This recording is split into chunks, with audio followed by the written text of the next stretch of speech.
Listen to the LARP Lounge live on Sundays at 12 p.m. Mountain Standard Time at twitch.tv/Aerostar. That's twitch.tv/ARRUSTAR. Hello everybody, welcome to Season 2, Episode 4 of the LARP Lounge. Here we have some new to Mythic Realms at least, new players with us today. We're going to be talking to them about their impressions of Mythic Realm and various other questions as well. I'm going to go ahead and let them introduce themselves. So first off we have... I'm Trev. I play Corax. No, I don't. I play Corvus. The past 3 events, everyone's been getting our names mixed up. I play Corvus in Eber's Soldier.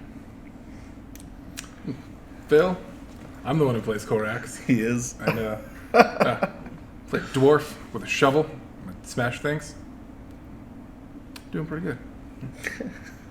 And he does have a foam shovel that he uses. I've seen it. It's quite hilarious. I love it. Unfortunately, it was not brought today, so we can't show it off to the rest of you. But we do have a few things that they did bring that we can show off. So let's go ahead and get this started. Nevis Gaming says, "Yo, that is Boji." What's up? For you guys, what's up? Yo. Hey, let's do the event real quick.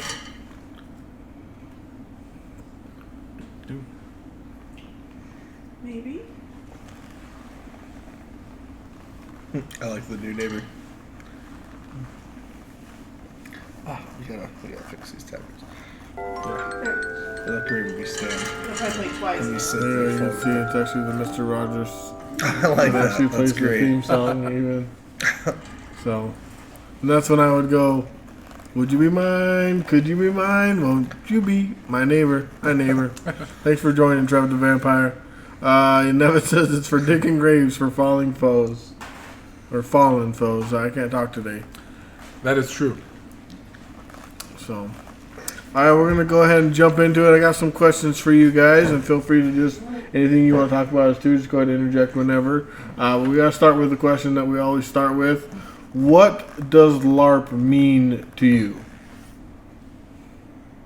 I might get long-winded on that. Go for it.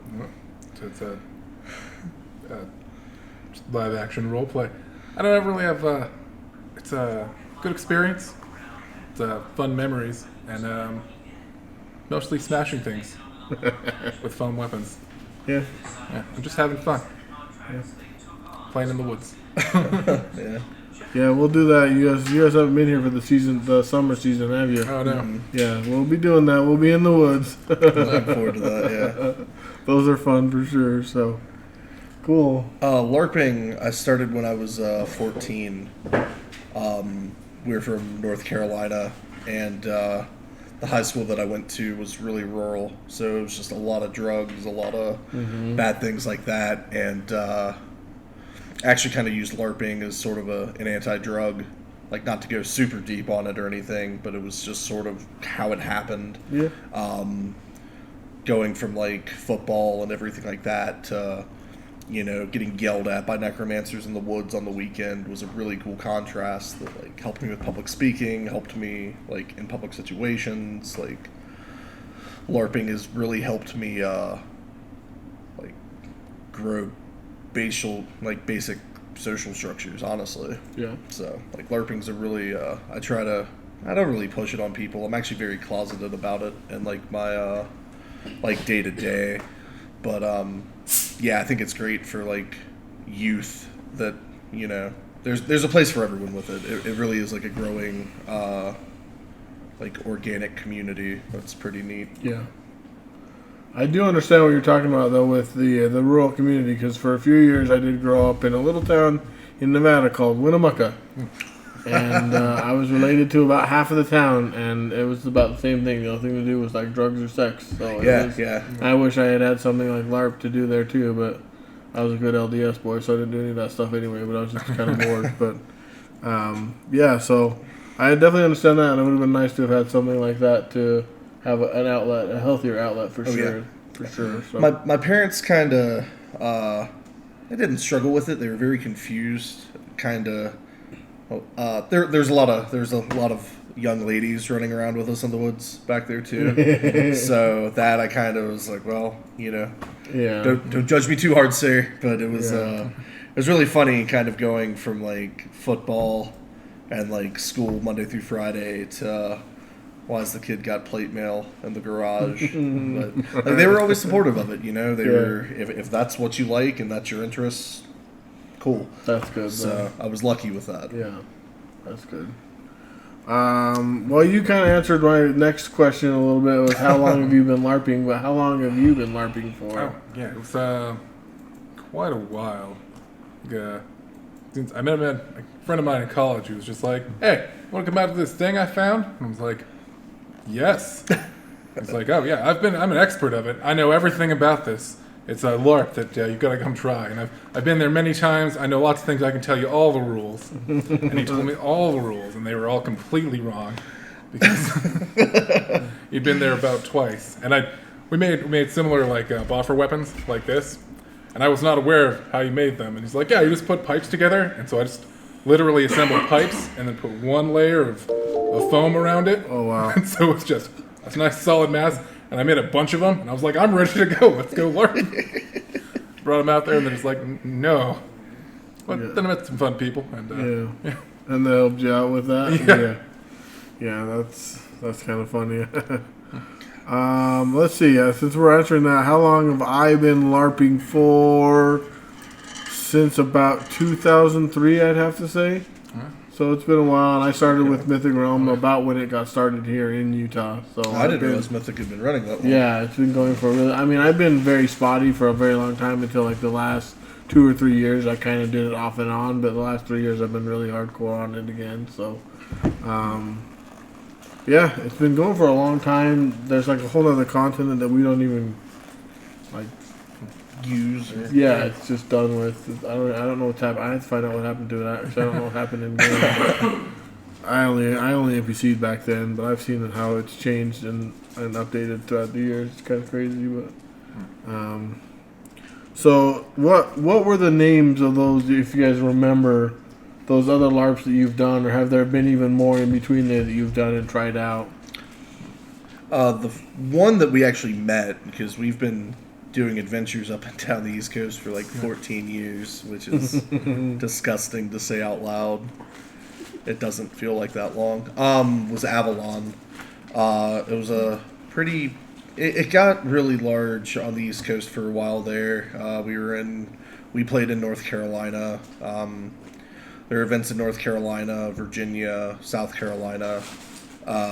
They were trying to open a Pennsylvania chapter, and then that's kind of where things started like downsizing and falling apart a bit. Lanes of Exile was a game I think I played more. Yeah, I played one called it was like Talon, and it was like there was a couple that I played in like it was just small LARPs that they were just starting out, and it was in people's backyards, but it was kind of fun because we got to play with their kids. Yeah. And then what's another one? Was it Godsend or something? So Avalon had been sold a few times at that point. And the original owner had tried to start up another one again, and it was called Godstone. Yeah. And it was a very neat concept, but there was kind of too many hands in the pot. Yeah. If that makes sense. Mm-hmm. So unfortunately, been to a lot of LARP startups that didn't go anywhere. Huge shout out to Skylar back home. Zombie Bash was probably one of the funnest ones we did. Yeah. He would rent it was a professional horse ring where they would do horse shows, things like that he was able to rent out, and Nerf guns and zombies, man. It was a great time. I think there is an apocalyptic one here in Utah now. So I'll have to look into it, maybe get them here on the show too. But I think that there is one now. But it's not Nerf guns, it's like padded weapons and stuff like that. And there's a huge market for that online now, like on medieval collectibles and stuff. They have like padded pipe wrenches and the stuff bricks like and that. stuff. Yeah, man. Dark Moon is typically that vendor. They make some amazing stuff. Yeah. So. I like the foam bricks you can get. I just want to get a stack of those. I think someone in Mythic has the foam brick that they use. Grant's got one. Yeah. So in fact, I think he brought it when he was on the show. He did. Yeah, so That's we've seen fantastic. that. So, Nice. so what brought you guys to Mythic specifically? Squire. If sticking with the in-character names. We knew Squire from back east. We actually played Avalon with him and got to know his family. I was at his wedding about 5 years ago, and that's kind of when I visited Utah and fell in love with everything. And when we got out here, it was just kind of natural to, which LARP do you play? Like, what do you do? And hell yeah, we'll be there, kind of thing. See, and I know that they've tried a few as well too. So, Right. Yeah, that's like most of my experiences. I had a friend who's just like, "Hey, want to come try this LARP thing?" It's like, yeah. We have like over the years, like, hey, we're doing this weekend. It's like, okay, yeah. What do we wear? It's like, got the stuff for it. yeah. Once you kind of have like one basic costume, because especially like I feel like if you play one LARP game and you don't try anything else, like you're really missing out. Yeah, I mean, you have to justify purchasing all that plate mail. Although we've made some really cool stuff over the year. My favorite breastplate that he ever made was out of a railroad sign. He stole off my family's property, and then took shears too. But it was amazing. It was just like a perfect like one-piece breastplate. Yeah, and to clarify, I didn't steal the railroad sign from the railroad. They stole it from the railroad. I stole it from them. It was on the property when we bought it, man. So Nevitz asks, what do you guys think of Mythic and the players so far? I've enjoyed it.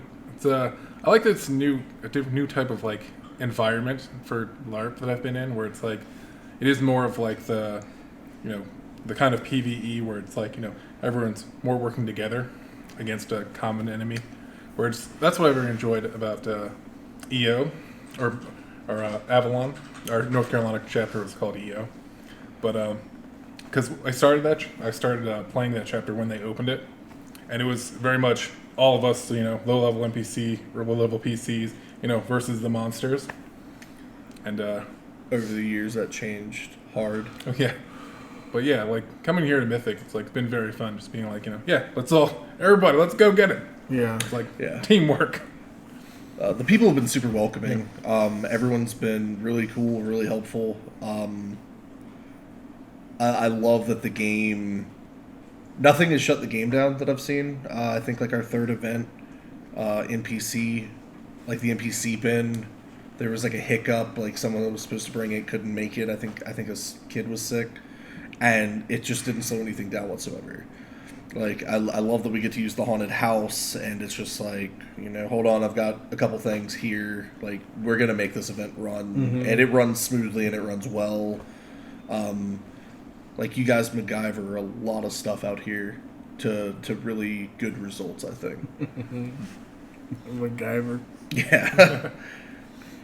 So, getting you guys into Mythic, was it pretty much just that easy? They're like, hey, come to Mythic, or did they have to like convince you a little bit, or not at all? Like, So my girlfriend Courtney, she just moved out here with us a few weeks ago, like we were talking about. She may come out. She's never done anything like it. She's never done like a Renaissance fair or anything. She's not opposed to it at all, but she's the one that might need like a little bit of nudging. But yeah, for us it was, hey, you're out here now. Yeah. So I'll always try a game once. oh yeah, Like I've had some like fun ones, and like especially with, like going to just D&D games, stuff like that, where it's like I'll try the game once just to establish what's going on, and I've had some weird ones. Yeah. It's just like that was fun. Well, not really, but I'm gonna say it's fun, and then I'm not coming back. yeah, right. But- I've been there. I've been to one of those for sure. It was kind of crazy because the DM was at the very end. Apparently, I became a Highlander. Yeah. But I never went back. But yeah, like I killed a guy, cut his head off, and all of a sudden in my head I heard there can be only one, and I got literally all these stat boosts from killing this guy, and I was like, okay, that's kind of cool. Well, but the rest of it has not been so. yeah. But yeah, I'm kind of bummed I didn't continue going to see where he was going with that. But yeah, we've done some weird one shots. Well, what turned into one shot? You see us 3 times, and we're pretty much like in the community at that point. But anything previous to that, hard to say. Well, I hope she shows up. It's a lot of fun. Oh yeah. I'm sure she will. I know we want to go. We're gonna go check out. Evermore? Evermore. Yeah. Evermore is a trip.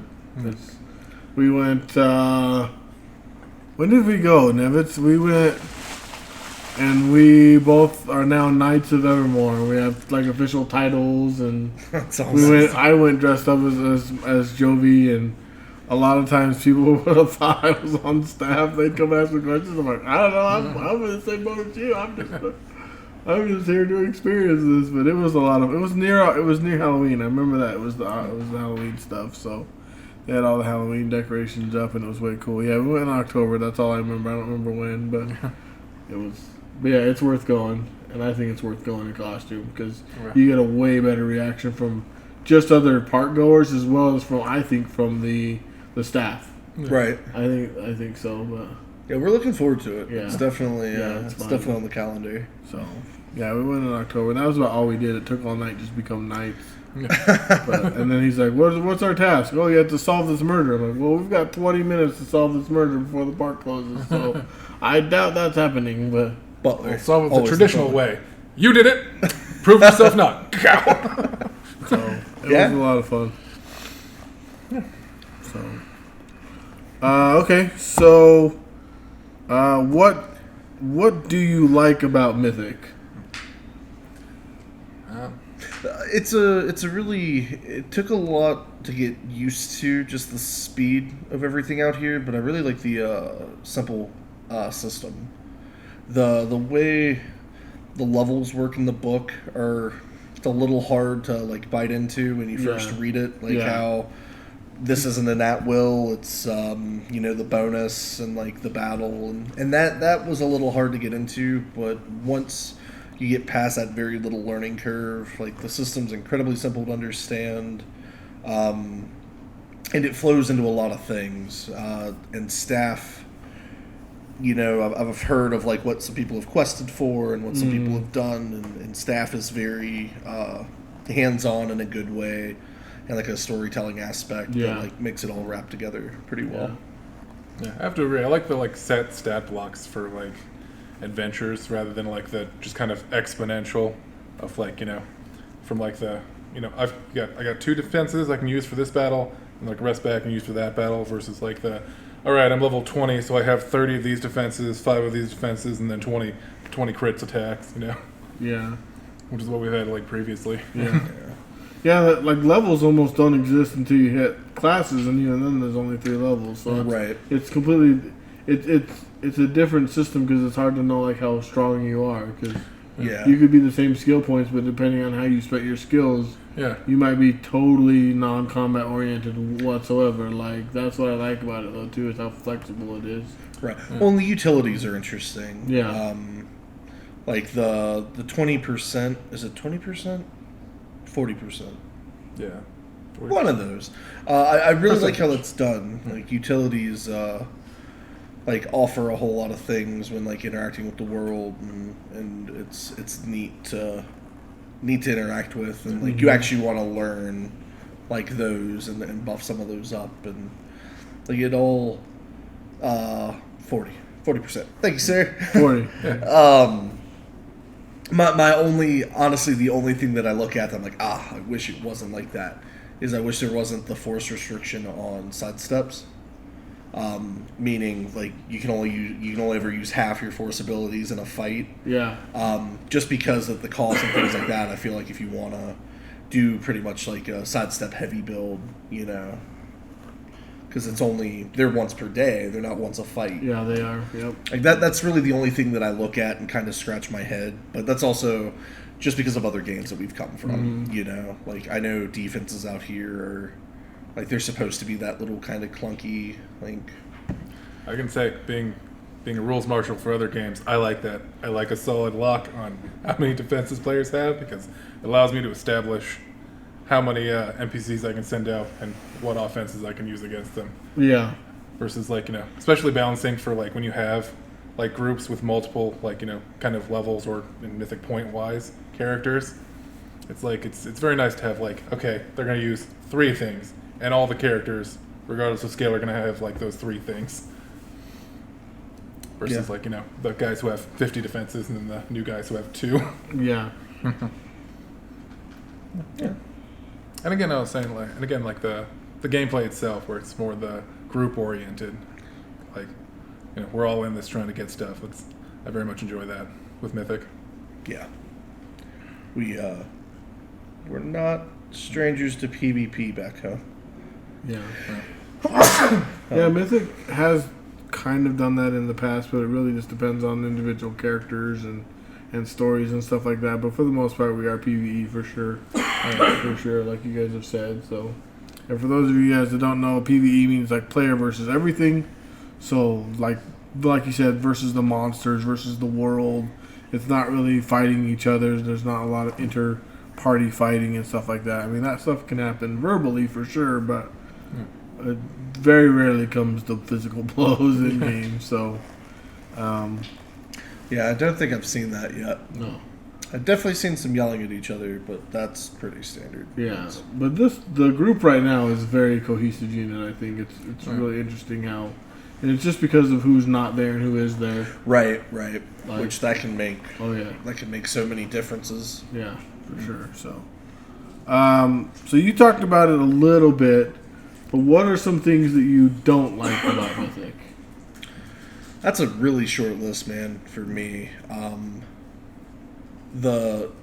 It's just from being I don't even want to say rules oriented. I don't know if that's the right term.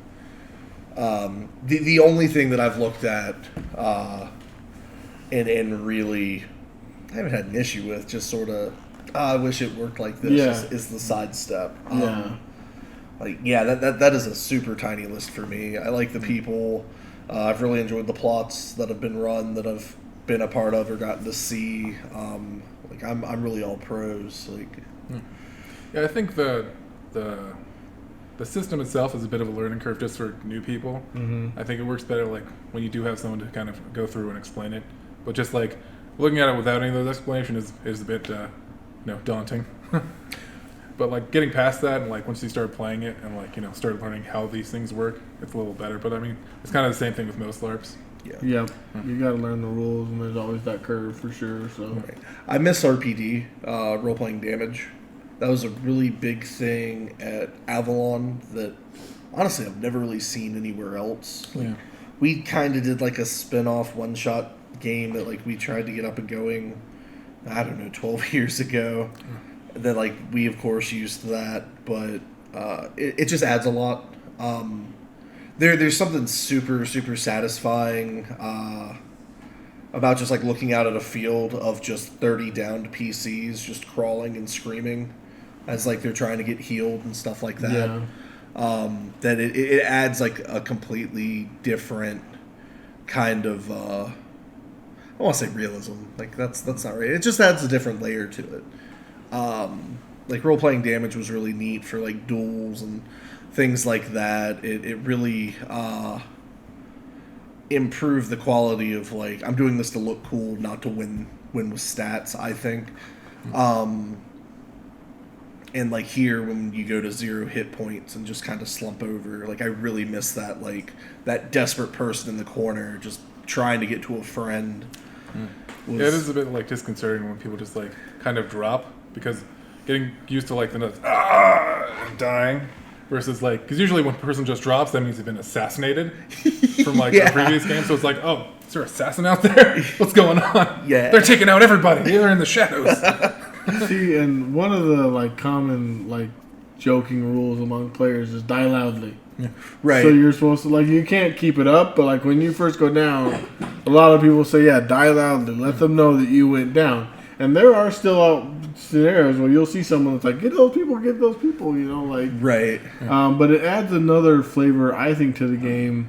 Like I can see where you're coming from, where it'd be cool to see everyone out there crawling and screaming and everything, but like it adds on weekends, because of how that works, it adds an immense like ominous feeling, because once you're down and if it's nighttime and you're by yourself, oh yeah, you're probably gonna die. Like, right. And it's, I mean, you were talking about scouts earlier. Like, weekenders, you will have a buddy system. Yeah. You do not go anywhere by yourself, or you're asking for it. So, Yeah, I think one of my favorite kind of LARP memories. I'm not gonna go like super in depth with it. Me and another PC. I was a lich at the time, or I was a necromancer. I don't really remember. Doesn't matter. Yeah. We got an evil entity came to town, and they're like, "Oh, cool, minions." And like they just grabbed us. There were no NPCs on the mod. It was me and Gilfy, who was like they were kind of a trollkin. He was a windland that was descended from trolls. Like so, like they were these little kind of like fairy people. yeah. And he was wickedly dark-hearted, and we were all in a guild together. And they just possessed us, and they're like, "It'll be fun. Just go attack the town."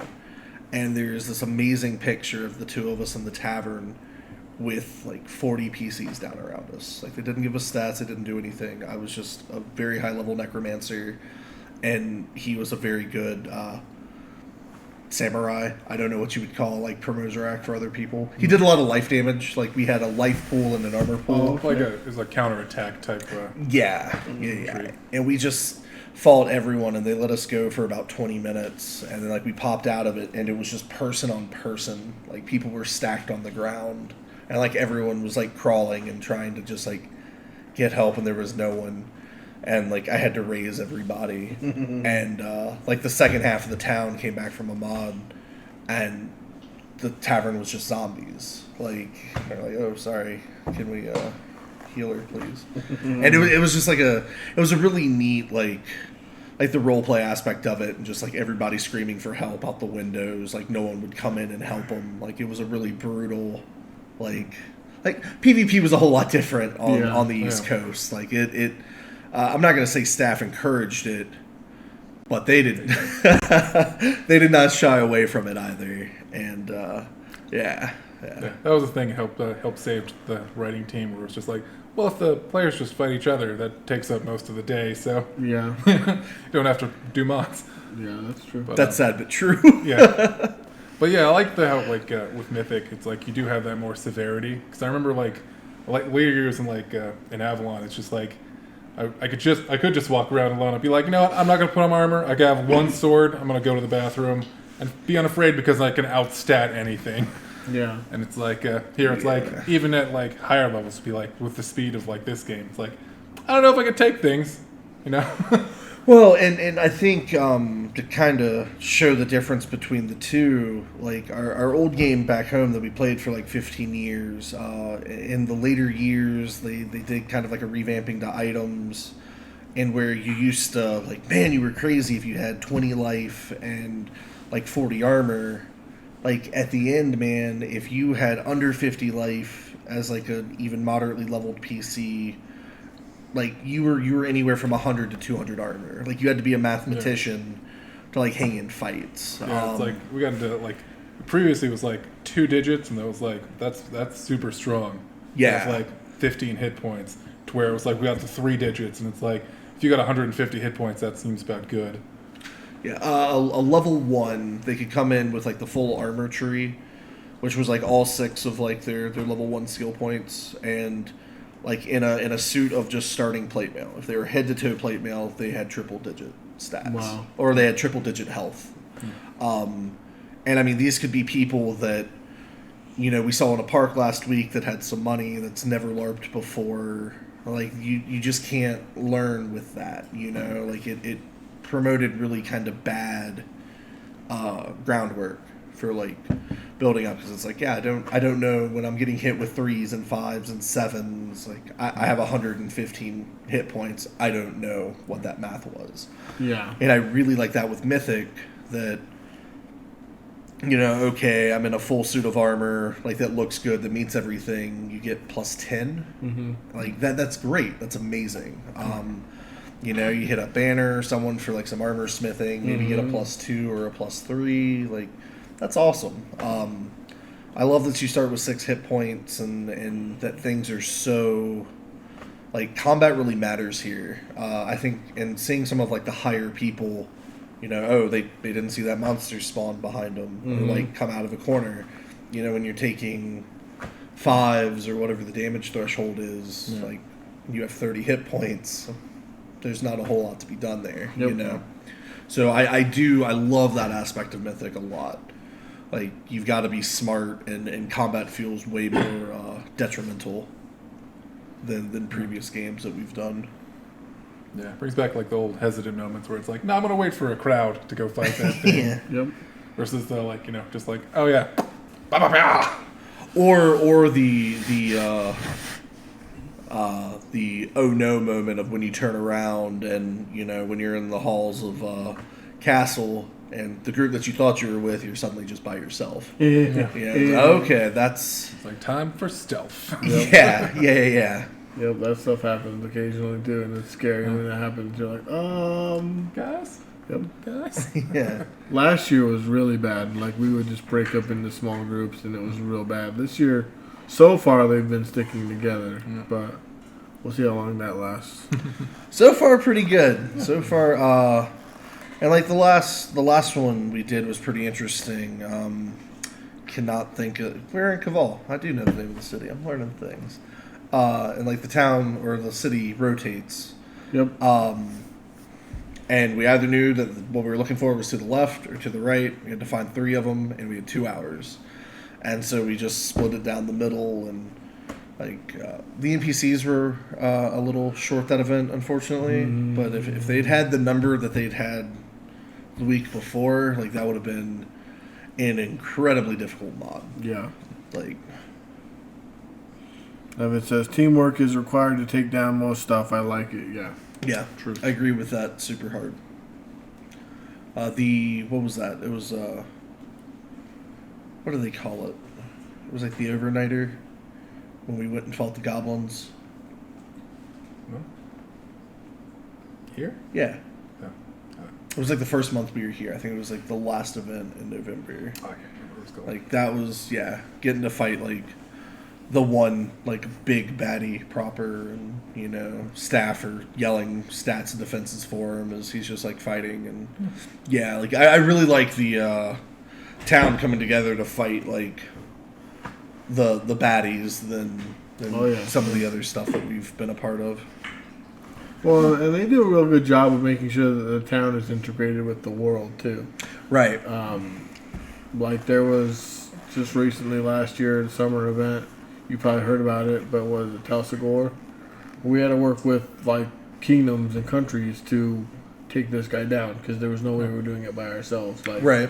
So it was cool to see how it's like, here's us and we're awesome, but we're not always a one-man army because sometimes we need help. And it was cool to see how they integrated us into the world and how the world viewed us. Some people told us, no, we're not going to help you. So it's kind of interesting to see who our friends were and weren't, stuff like that. Right. So I really, well, and talking about that in the world, I really like that you guys also have like Pale Dreams going.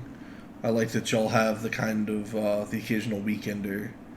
That's like, oh yeah, here's like another side plot, I guess. Like I don't really know what to call that, but yeah, it's super neat. yeah. Like I've heard a lot about the like the Saturday events, and like Pale Dreams is a lot of fun to go do. We've only had one happen since we've been out here, but I think there's one next weekend. Sounds about right, actually. I think it was like low double digits of February, because then at the end of the month we have Winterfest, which I'm pretty excited for. Yeah, the 15th, there's a Pale Dreams. Yeah, those are a lot of fun. I have to get a top hat for Winterfest. Yeah? Yeah. Top hat, monocle. We gotta get to Tandy Leather and like fix our tabards, man. No, just top hat, monocle. Top hat, monocle. Mr. Peanut. Yeah, Mr. Peanut. That's the way to go. I respect that. It's a fancy event, right? Fancy? Yeah, Top hat, I monocle. just wear my That's the way. armor. I consider that pretty fancy. So, I have to shine it up this year, though. I think maybe Oh, I meant to do it last year, but I didn't do Gotta- it. But De-rustify. Yeah, man, a lot of our Taking some hits. armor's rusting hard, man. That was true. I got armor like as a practical thing, just because like running through the woods and stuff, and like running through gravel paths. It's like when you take those hits on the ground, it's just like Yep. it's like that's your costume ripping apart, and then after your costume, your skin. Yep. And it's like a One of the state park that we used during the summer at Avalon, the paths were septic rocks, and like that was terrifying. You know, you're running and being chased by NPCs, and you're like, if I go down, that's not going to be good. Yeah, it's gonna hurt. I took a massive tumble, man. I was running. I'm always in like cloth shoes. I hate boots. I can't do boots. I can in my day-to-day life, if I could live barefoot, I would. Even out here, man. And I'm always in these like stupid like karate looking like cloth shoes, and I was running, and my toe just my entire big boy weight behind my big toe hit a rock as I was sprinting down one of these paths, and I took just head over feet, tumble, and I got up and just like looked at all the scrapes, and like we had to just pour rubbing alcohol all over me, man. Like those rocks were so nasty. Like the infections and stuff that people got from like, oh man, I fell and scraped my knee, and like their knee is this like swollen, disgusting thing. Like it was a great camp, but those rocks were a terrible idea. and that's when you just go stick your leg in the lake and let the leeches pull away all the blood. The lake used to be super clean, and I'll never forget Demodrid. I think it wasn't Demodrid, it was his buddy, but we're gonna call him Demodrid because it doesn't matter. Y'all will Water never meet dragon him. thing. Yeah. Well, he was gonna be a jerk, and he scooped up like a whole bunch of mud, and he was gonna throw it at someone. And he scooped it up, and he stood up out of the water, and it was just a fistful of leeches. Yeah. While there were, I don't know, 30 of us in the water. The lake cleared out super fast after that, and we pretty much never used it again. Because we used to do like water mods all the time during, it's 103 degree North Carolina summer, 100% humidity. Like that lake was real pretty for a time, and then it wasn't. The humidity will do it for sure. I've been in places where it's humid. So we're lucky. We have dry heat. We're Excited for that. Yeah, it got up to, when I was out here for the wedding, got up to maybe 75 degrees and just felt like 50 from back home. So I'm actually pretty looking forward to the summers out here for LARPing. And Oh no, they get hot in August. I'm They'll no hit doubt those- about that. They'll hit those triple digits in August, but without the humidity, Without that just like steam rolling on your face. Yeah. Well, those North Carolina summers, you take a shower in the morning and you're just not dry. Yeah. You're just wet for the day. It's terrible. And like especially like LARPing, because you're like those bathhouses were never like whatever temperature it was outside was the temperature of the bathhouse, and like you gotta shower at a LARP event, and it was terrible. Or at least Run you're the supposed water to. as cold as you can. Yeah. Oh yeah. Yeah. You guys sound like you had a little cushy. We don't get showers up here at our LARP events. It's 2.5. I'll bring some jugs of water. Can make it happen. Yeah, it's I'll set up 2.5 some to- sheets. Y'all cross that at your own risk. Boil some water. Yeah. Oh my God. Well, no. they've got those natural solar heated just showers now that they've got. You just put a bag up. It's lined with like aluminum and it heats up real fast. But Heck yeah. yeah, we don't shower. By the end of it, everyone's like, "Give me a hug." It's like, I stink. Yeah, me too. Who cares? Like, they're like, me too. Who cares? Like, so that's the one thing about here is you'll be a lot closer to people because of the smell. It's a lot more axe. Yeah. Oh God. So you guys, you kind of went into this a little bit, but what is something that Mythic Realms does better than some of the other LARPs that you've been in? It's kind of a similar question, but a little different. Listens to the players on what they want to quest on. I've been really impressed with like hearing what some people are shooting for, and like old retired characters of like I was working towards this, and like this is how my plot line. You guys in characters' plot lines. Not to bash on like what we did back home, but it's just we played it for so long, and the game went for 20 years. Yeah. you know, there were level 70 characters out there that. Yeah, I think it's like you're having like the limits on like the how far characters can progress. Yeah. Like definitely makes for like a better game than like the like infinite growth. Well, especially when it's like, you know, you have infinite growth characters that are just, you know, sideline characters that don't really do anything because they don't want to risk all their stats. We had like some of like those just ridiculously level characters. I mean, they were, you know, okay, how do we reward this character now with this 5-year plot line? Oh, we'll put them in a royal family. Like we'll give them this, we'll give them that, and it at that point made really no sense on like why they were in like our little community, because it's like, oh yeah, I go, you know, I have a necklace that lets me talk directly to the king. Yeah. It's like, what? Yeah, you have what now? Yeah, it's weird like playing a game where you have like 3 literal PC kings just walking around. Yeah, yeah. And it's like that guy. I don't know why you're just hanging out in this random town. Don't you have like a kingdom to run? We're gonna go hunt bandits. That's a king. That's a king. That's a baron. Yeah, it's like lots of lords and knights and like. Do you have like land to run? Don't you manage literal people? Well, yeah. I feel like Mythic, you actually have like kind of opposite of what you're saying. Actually, I feel like you have more of that infinite, like this is what I want to like aspire to and go for, and I feel like here, I'm not gonna say you're more likely to get it, but like if you quest rate, and like when it comes to do like to retire the PC, there's a very good chance that you know you might get to that. We used to retire PCs kind of at Avalon. I think Phil and I broke that. I don't know. It got really weird. Back when PCs would become like NPCs and become part of the world, like... It was weird. It was weird. I mean, those kind of things happen in Mythic, too. Well, and you guys, like, almost lean into it. You know, I've heard that kind of, like, the soft cutoff, break-off is, like, 1,300 points. And it's like, you know, start, you know, maybe planning a new guy, like, you know, get ready to retire and finish your plot lines. Yeah, there's no cutoff, so you could have an infinitely powered character, but after a while they get bored with it. Yeah. But again, like with the system, you do a slip. Yeah. Yeah, that's...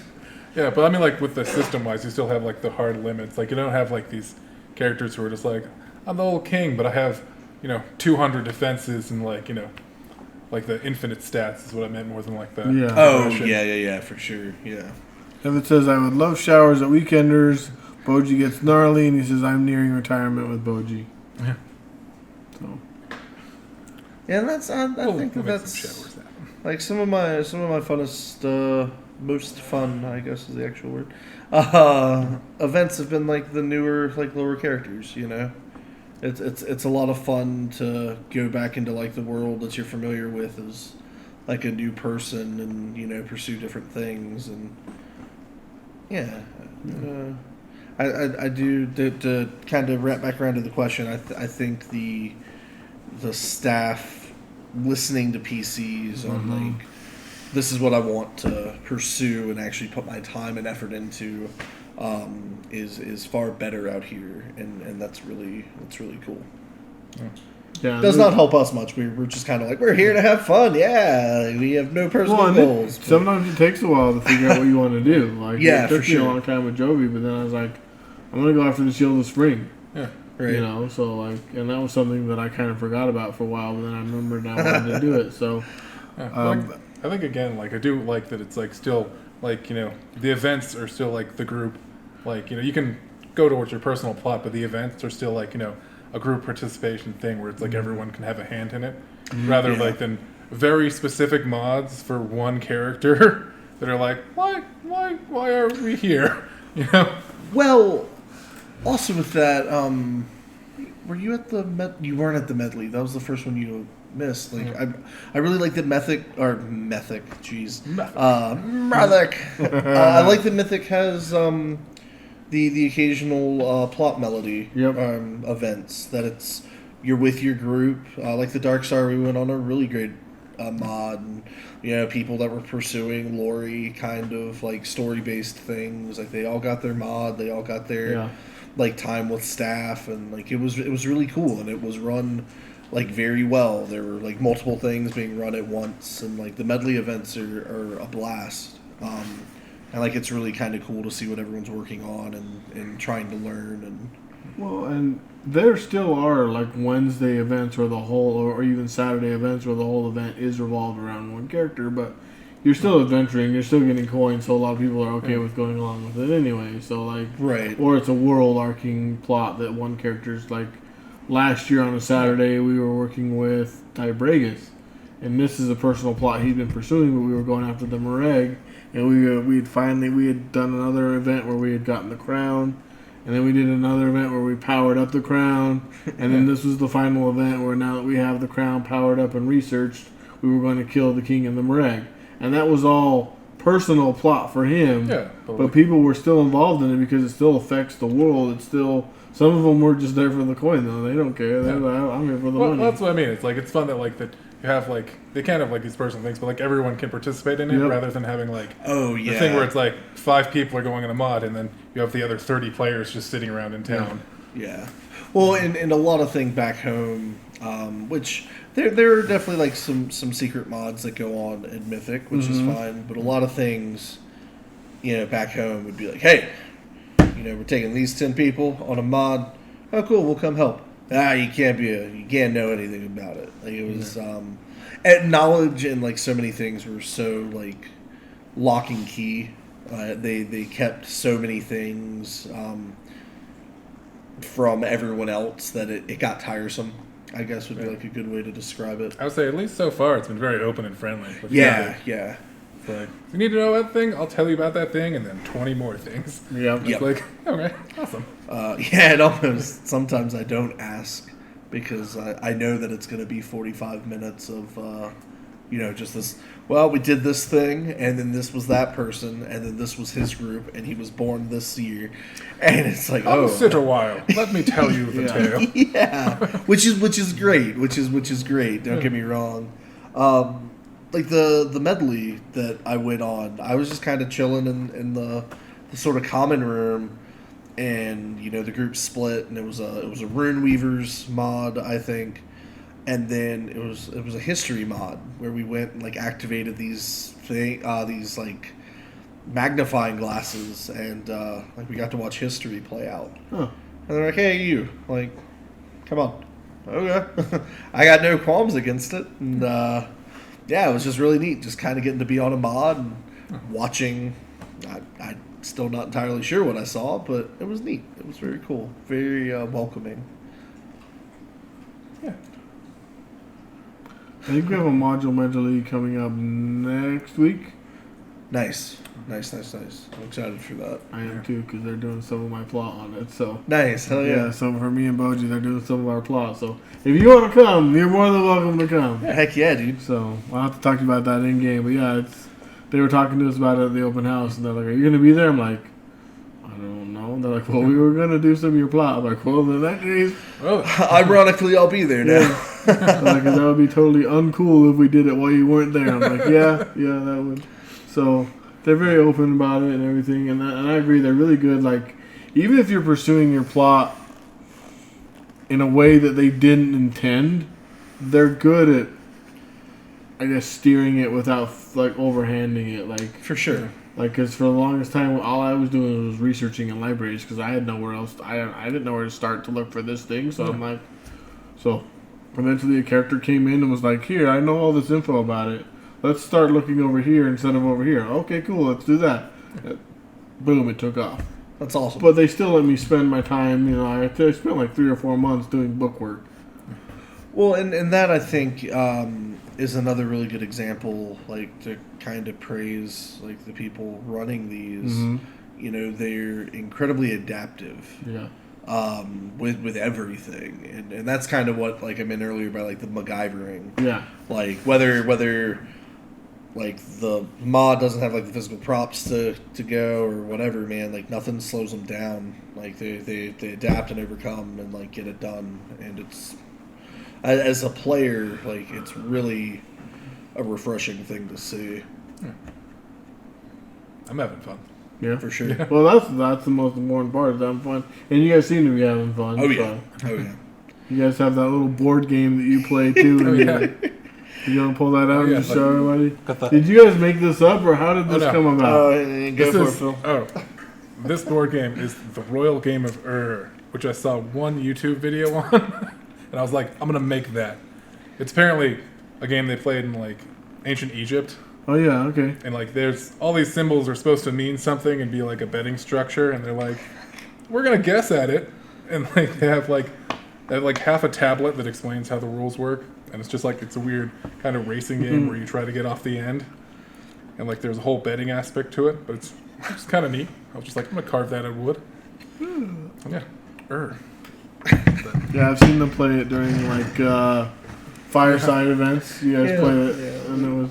We make a lot of people mad. They're having really important conversations, and we're just betting, and it plays like an ancient Parcheesi. Yeah.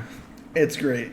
Rolling down. Nevitz, I was wondering about that too. We've seen you played it, so I'm not a big board game guy in game, so it doesn't make sense. Because I'm pursuing plot, like finally, because for the longest time I didn't, and I was not really enjoying myself. So I finally determined that I'm going to pursue plot in games. So, and they helped with that too. One time they saw me like kind of like off to the side, partially listening, and the guy that was my favorite. One of my favorite moments is he looked at me, "Come join our conversation, come," like because I felt like I shouldn't be there. Like I felt like I was eavesdropping, and then immediately I was like, okay, I can listen to this. I feel welcome.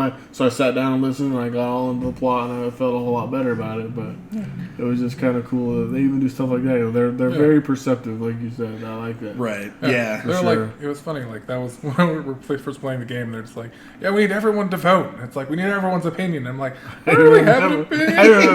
Well, you guys were brand new, so you guys had no stake in what was going on. It's like I don't want to cast a vote for something and put. You know, if its stakes are important, I don't want to just guess for you. You're right. The Ypres contingency decides to remain pretty neutral on this.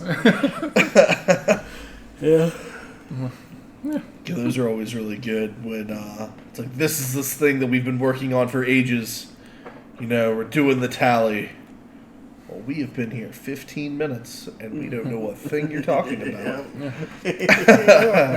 Well, it's either the red dragon or the spire. We have to choose, and we have to choose now. It's like I don't know what either of those things are. Who has a copper? I would like to fight a dragon. I mean, that's what you'd have been doing. There was like 3 or 4 options, but still, at that point, it didn't matter for you guys. Oh, and those options those things were story and depth, man. Oh, heck yes, they were.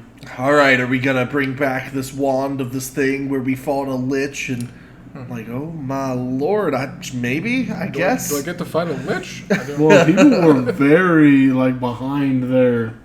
Like, oh yeah. Oh man. We're gonna make this person king. Yeah, Banner was all behind that. He had a big.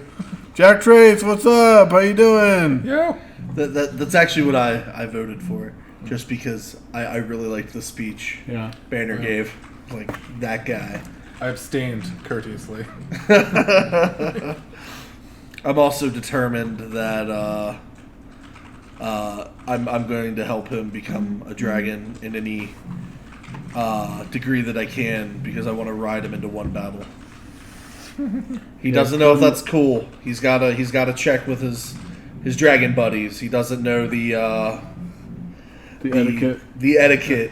But I'm gonna convince him it's gonna be good. Wow. Yeah, good luck with that. Because the first couple events, I don't know if we have any of the tomahawks. I think they're in my closet. Yeah. Like we just made like a plethora of throwing weapons, and I'm like, yeah, I'm just gonna ride you. We're gonna either save or destroy a small village. It'll be great, and I'm just gonna be throwing axes. It'll be. I think the funniest instance would be like if he gets turned into the dragon, then he's like. He made that pact and it's like, okay, you can ride me into one battle. And then he comes back and it's like, no, you've been denied by the Dragon Council, and so we're going to have to take away that dragon status. I was in for a day. That's funny. It's nice to see you. Let's see. It's nice to see you doing better, Airstar. Well, thanks. What's up, Jack? Yeah, Jack's been here for a lot. J-Ran and Benepin. Yeah, if you guys don't want to keep the axes, I'll take them. Yeah. I need to start bringing them. Well, I really want to remake a shield. I really need your help making a shield. Yeah, we pull ourselves in a big bag. Yeah. We get one like another long duffel bag. Well, that's where like every morning you leave, and I'm like, hey man, you packed? No, I'll go home first. Yeah, I'll go home first. I'll be fine. yeah, it's fine. Yeah, see, if it's Mythic Wednesday, I just take everything with me because I know I'm not gonna have time. Well, I've got coming back from North Carolina. Like, I bought a truck for the drive back with Courtney, so we could get all of her stuff that she still had back home, and we have a truck cover now. So Ren, he is very nice, and he's giving me like a bin with wheels that he just doesn't need anymore, and I'm gonna load it up, just throw it in the back of the truck, and I'll be good to go. Like, yeah, we'll start bringing the axes. Yeah. Well, I'll always miss them, and we have your bows. And yesterday I was like, we should take those to him, and they're still on the table. Yeah, discovered a dude ran into issue when we're trying to run around castle. I'm like, I have 3 swords on my belt. I've got a pickaxe on my right, a dagger in my chest, and then carrying a great axe. Just like, there's not a lot of maneuverability here. Yeah. Yeah, and that's a huge thing that I'm looking forward to the weekenders. Like, I love Castle. Like before, like the tight hallways and stuff. Like there's some frustrations and some growing points, but I think it's so friggin' cool that like we get to go LARP on a Wednesday evening, like in a haunted house.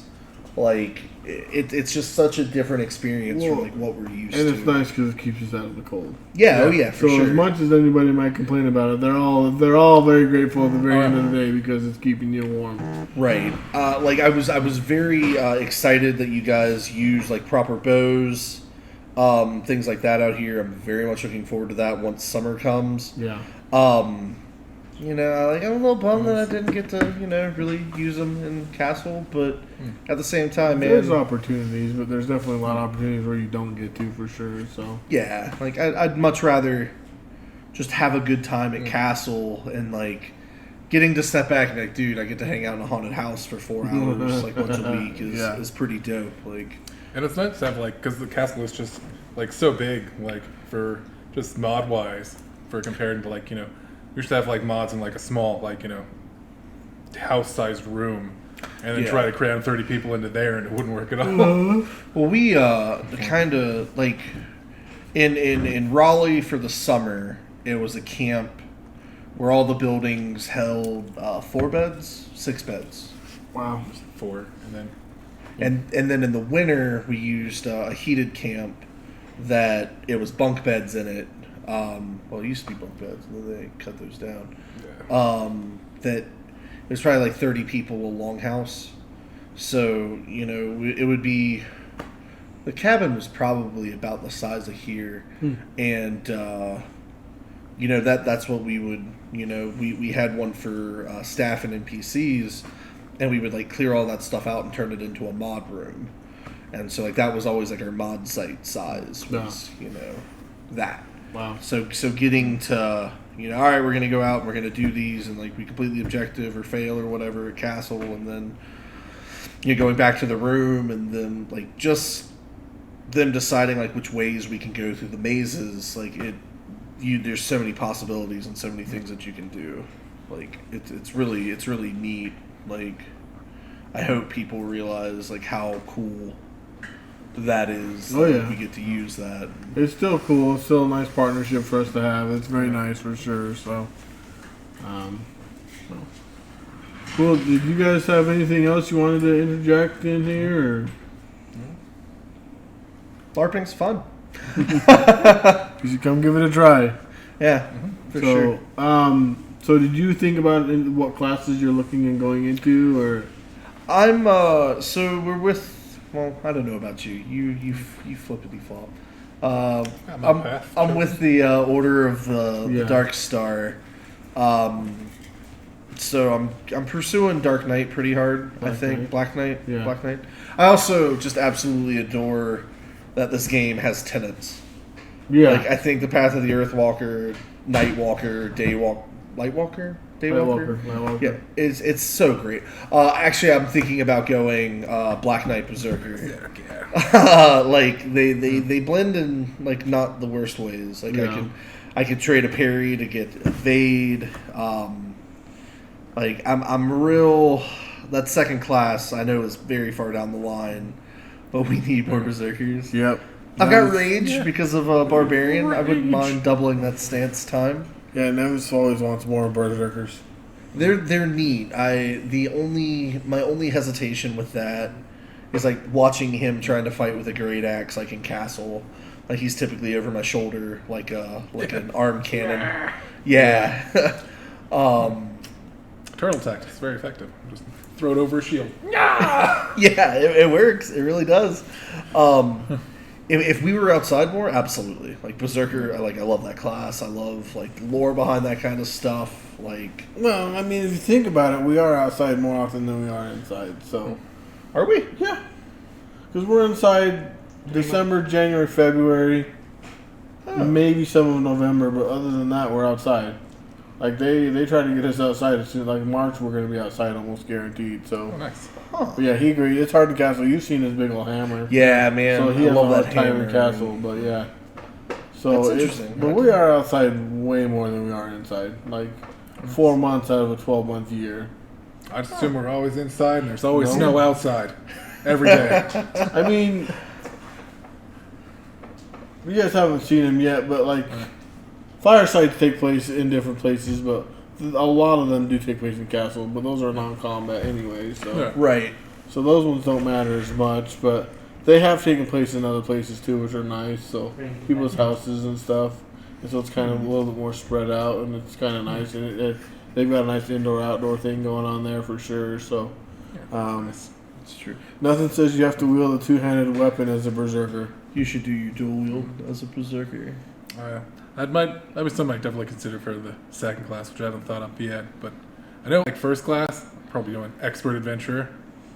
So I just like that utility Yeah, of, like, well, literal utility, and then, like, yeah, there are a bunch just of utility. having out a there. diverse skill set. Yeah. All right, well, we can go over those here in a little bit. Just look at we've already gone over Black Knight. We can go over it again. I don't think we've gone over the Berserker this season yet. But we haven't gone over the Expert Adventure, so we'll go over those. So when we just gotta wait for our producer to get back, she'll pull it up. We'll go over those. So Heck yeah. Yeah, I like I've got a lot of levels. Well, relatively for what like points I'm at. Of diversified training, because I'm pretty much going for Goblin Slayer. Like I've just got like my little pouch of scrolls and like potions. I need to get the level for tinkering. I need one more level so I can use bombs. yeah. And then I have my my Goblin Slayer build Eh, pretty much done. nice. Because I don't know, I've never gotten into production. Like for all the years, you used to kind of like you used to do armor smithing and that back in the day. Yeah, did like some weapon creation initially. Yeah, production in Mythic is a whole different beast. So we had Yeah. episode 1 of season 2 was like a 3.5 hour episode of production. Yeah, We're that just diving into it, and there's a lot. absolutely. There's a lot, but it's really cool. Which is a good thing. Like Mhm. I like that the production, once you get into it's pretty easy. I think Yeah. like you get good things at each level. It appears. Yeah, But yeah, I've just never Once really you get into artificing, that really yeah, artificing as well. right. the first 5 levels are tough. After the first 5, after that, Really. Yeah, because that's where you can get in and you can have plot just for your production. Huh. yeah, because they have different. I don't go into it too much, but they have different so blueprints or plans. And Right. like some of them will be like elusive plans, and so you actually have to like follow plot to actually. How did you learn how to make this? Yeah. And you actually have to find it like in game or something like that. So That's pretty neat. yeah, That's so like a they cool do. way to do Yeah, it. they It's do like, cool it's stuff. like the Shield of Winter. That could be a schema, and so you can actually have to go through plot line as a schema to learn how to make the schema to make this legendary weapon. Huh. And then you have that schema for 6 months, 8 months. That's another thing that like before we go into the yeah, Phil's already like let me on that topic. before we do the classes, the fact that y'all's items expire is so good. Yeah. Is so good. Yeah. Like I said, like the game that we played a lot, we underwent a change, They want to look at Um, night. and we Adventure. like everything kind of took a hard arc up, like in power. And whereas if you used to have like a 2-line item tag, like that was amazing, and it jumped from 2 to 5 pretty Yeah. pretty Well, that's another overnight. thing also. It's like with like, you know, how like characters built and like, you know, stayed alive and they just got more and more growth. It's like the tag stacks just went like from, you know, your small amount of like, this is my items to like, here are my 4 boxes of tags. And it's just Yeah. like, you know, of my 30 sets of armor and 500 swords and various weapons and, you know. Yeah, it got out of Like, hand. yeah. I think is what we're getting at. Yeah. You know, you could be very high level and very strong, and then like the items just doubling that. Yeah. Okay. And there were just once you had an item, you had an item. I love that Mythic kind of balances its economy. I was like, sure, yeah, like you have that book tag. That's cool. It's going to cost you several gold to renew.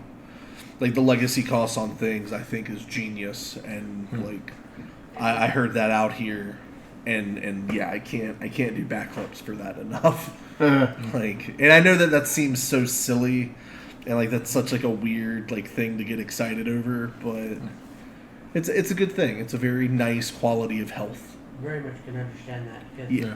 stuff doesn't expire. There are items that are just Boji's hammer. Right. Yeah. It's overpowered. Really. Yeah. But again, it's like, that's that one cool thing versus Yeah. like, there are 30 Boji's hammers and they don't expire, and there's also like 30 plus 2 Boji's hammers. And it's like, Yeah. Yeah. Well, I got really lucky. I won like a draw, the last like actual event, not the open house. And it's like a really neat thing that I feel like will be in circulation a long time.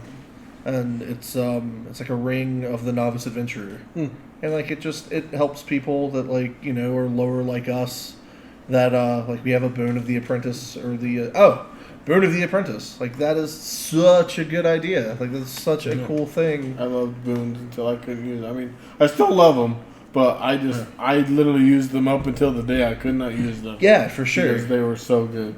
And that's such a overpowered. It took me years to get. Yeah, because that was a Which plot is- item. Like, yeah. it took him a long time to get everything and build it, and so that's why it's so powerful. But exactly like you said, in your other LARP, those were mundane items that everybody had, whereas in this LARP, that's above and beyond the rest. that's like, that's a really cool, like, unique thing. Yeah. Versus just like, you know, and then there's 20 of them. Yep. Well, we back in the other game, if you wore the original rules were if you wore 5 locations of armor, if it was metal, and you had 5 locations of armor, you got an armor block, which blocked a lot of things. It was a very nice defense to have, and for a time in the system, you could only have 1, and you had it through wearing physical props. My character at the time, we went to, it was kind of like y'all's Winterfest event here. Yeah. My guild family thing, like we did really well with stuff, and like I just happened to get the right things, and like I was able to do 4, and it was so unnecessary. Yeah. And it would also, like, the more rulesy people would be like, hold on, like that person just called like way too many of this thing, and it got to the point where people used to question anything, to where, like, I don't know, he probably has it. Yeah. Just because so many just booklets came out. Yeah. That, you know, Yeah. it became very It's hard like if to you were like monitor. rolling around Mythic and you just had like your normal stats and then 5 plus, you know, activate side steps and then 3 activate parries, where it's like, but then those items just kept coming in, Yeah. and so it's just like, you're just like, yeah, I have 20 additional defenses on top of the 3 normal ones. Yeah, they just never left the Yeah. game, I guess. And like people, we would call it like the final death was perming, and yeah, like they would die, and we would loot that body super fast, and suddenly that Sorry, buddy. Yeah. Yeah, 5 minutes later. Oh, I, permanently down. we shared a God. locker for like 3. Smash! We shared a locker for 3 years. The lock keys or the lock tags had like, it was a series of numbers. He had like 3 made at once. My key was a digit off. It was for a completely different lock, and they were just like, "Oh well, whatever, you're in it." And like I felt so bad because like he came back to get things, and it just looked like It was just funny. I was just looting the. I was coming back out of character after having like permed that character, and like there he was just in the locker going through tags. Well, I was looking. He used to have like the coolest like books. Like he had like these really old timey like anatomy medical books, and like we collected so much crap over like the years as those characters, and like that's what it started as. Like I was looking at that stuff, like I was genuinely heartbroken that like we just had a funeral for him, and like he went out like such a boss, and it was just like it was hitting me that like we were never gonna get to like go to our things anymore. And of course when he comes in the building, I just gotten to like the tackle box of tags, and it was my hand was absolutely caught in the cookie jar. Like, Just that classic D&D moment where it's like, oh no, they're dead. I'm gonna grab his stuff. yeah. It's like we don't have the diamonds to bring him back, so I'm just gonna grab those items there. My bad. He hasn't let that go. All right, let's go over. I think Berserker. Let's go over that one first, actually. Berserker. That would be neat if you did that dual wielding, Yeah. by the way. Oh yeah, I think that's actually my new plan now. It's just like probably do expert adventurer and then like dual wield axe berserker, and just Because it's I like the class levels on this Yeah. a lot. So I think we'll just take turns reading one item each, and I'll just go ahead and start with it. So, very first, level 1, very first thing you gain is at all times, you gain +1 base health, which is stackable, only when wearing light or medium armor, and it costs 3 points. Which is so good in the system where, when do you get a life point? Every 150 points? Something like that. Yeah, like that's really neat. The next one is when you enter your rage stance, you essentially double it, gaining 5 minutes to its duration. Which, for those that don't know rage, it's +3 damage with a 2-handed weapon, +1 damage with everything else, right? I But think you so. can't Nevis will correct parry us. or dodge. Yeah, Nevis will correct us. He knows this class right like the back of his hand. Yeah. so who needs defenses when you can throw out damage? Well, that's exactly it. That's kind of the idea. Is you're throwing all your anger into it, so you're not thinking about preserving yourself. So, Well, and that's what I love, that the parry and evade, or the parry and dodge. Well, I guess it's parry, but I love that it turns into evade. Like I like that you kind of level like past that. That can't parry, but now suddenly I get to evade, and just like with the damage output and everything of that, suddenly getting defenses is just terrifying. Yeah. so he says that's correct. So it is the 3 damage and the +1. So you got it. That'll do. So go ahead and read the next one. Let's see. Next one here we got you gain 1 use of forceful blow skill per logistics. And a forceful blow skill that allows you to use force as a keyword for a single attack with a melee weapon. We're at Ascendance Gaming Center. So it's kind of a lounge gaming center. You can do VR, do PC gaming, general hangout spot. We have some board games. We have some retro consoles that you can play as well. What we're trying to do here is we're trying to bring back the feel of 80s arcades. Everyone would meet at the arcade and they'd have a good time, and that would be like the hangout spot. All the equipment's provided. We have top-of-the-line PCs.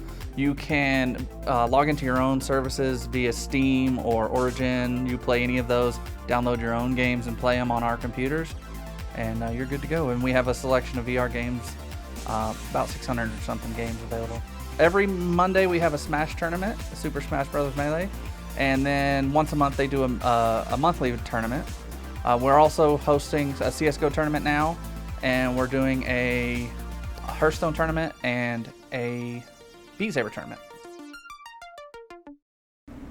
So Bam! yeah, force is like the highest attack you can do in Mythic.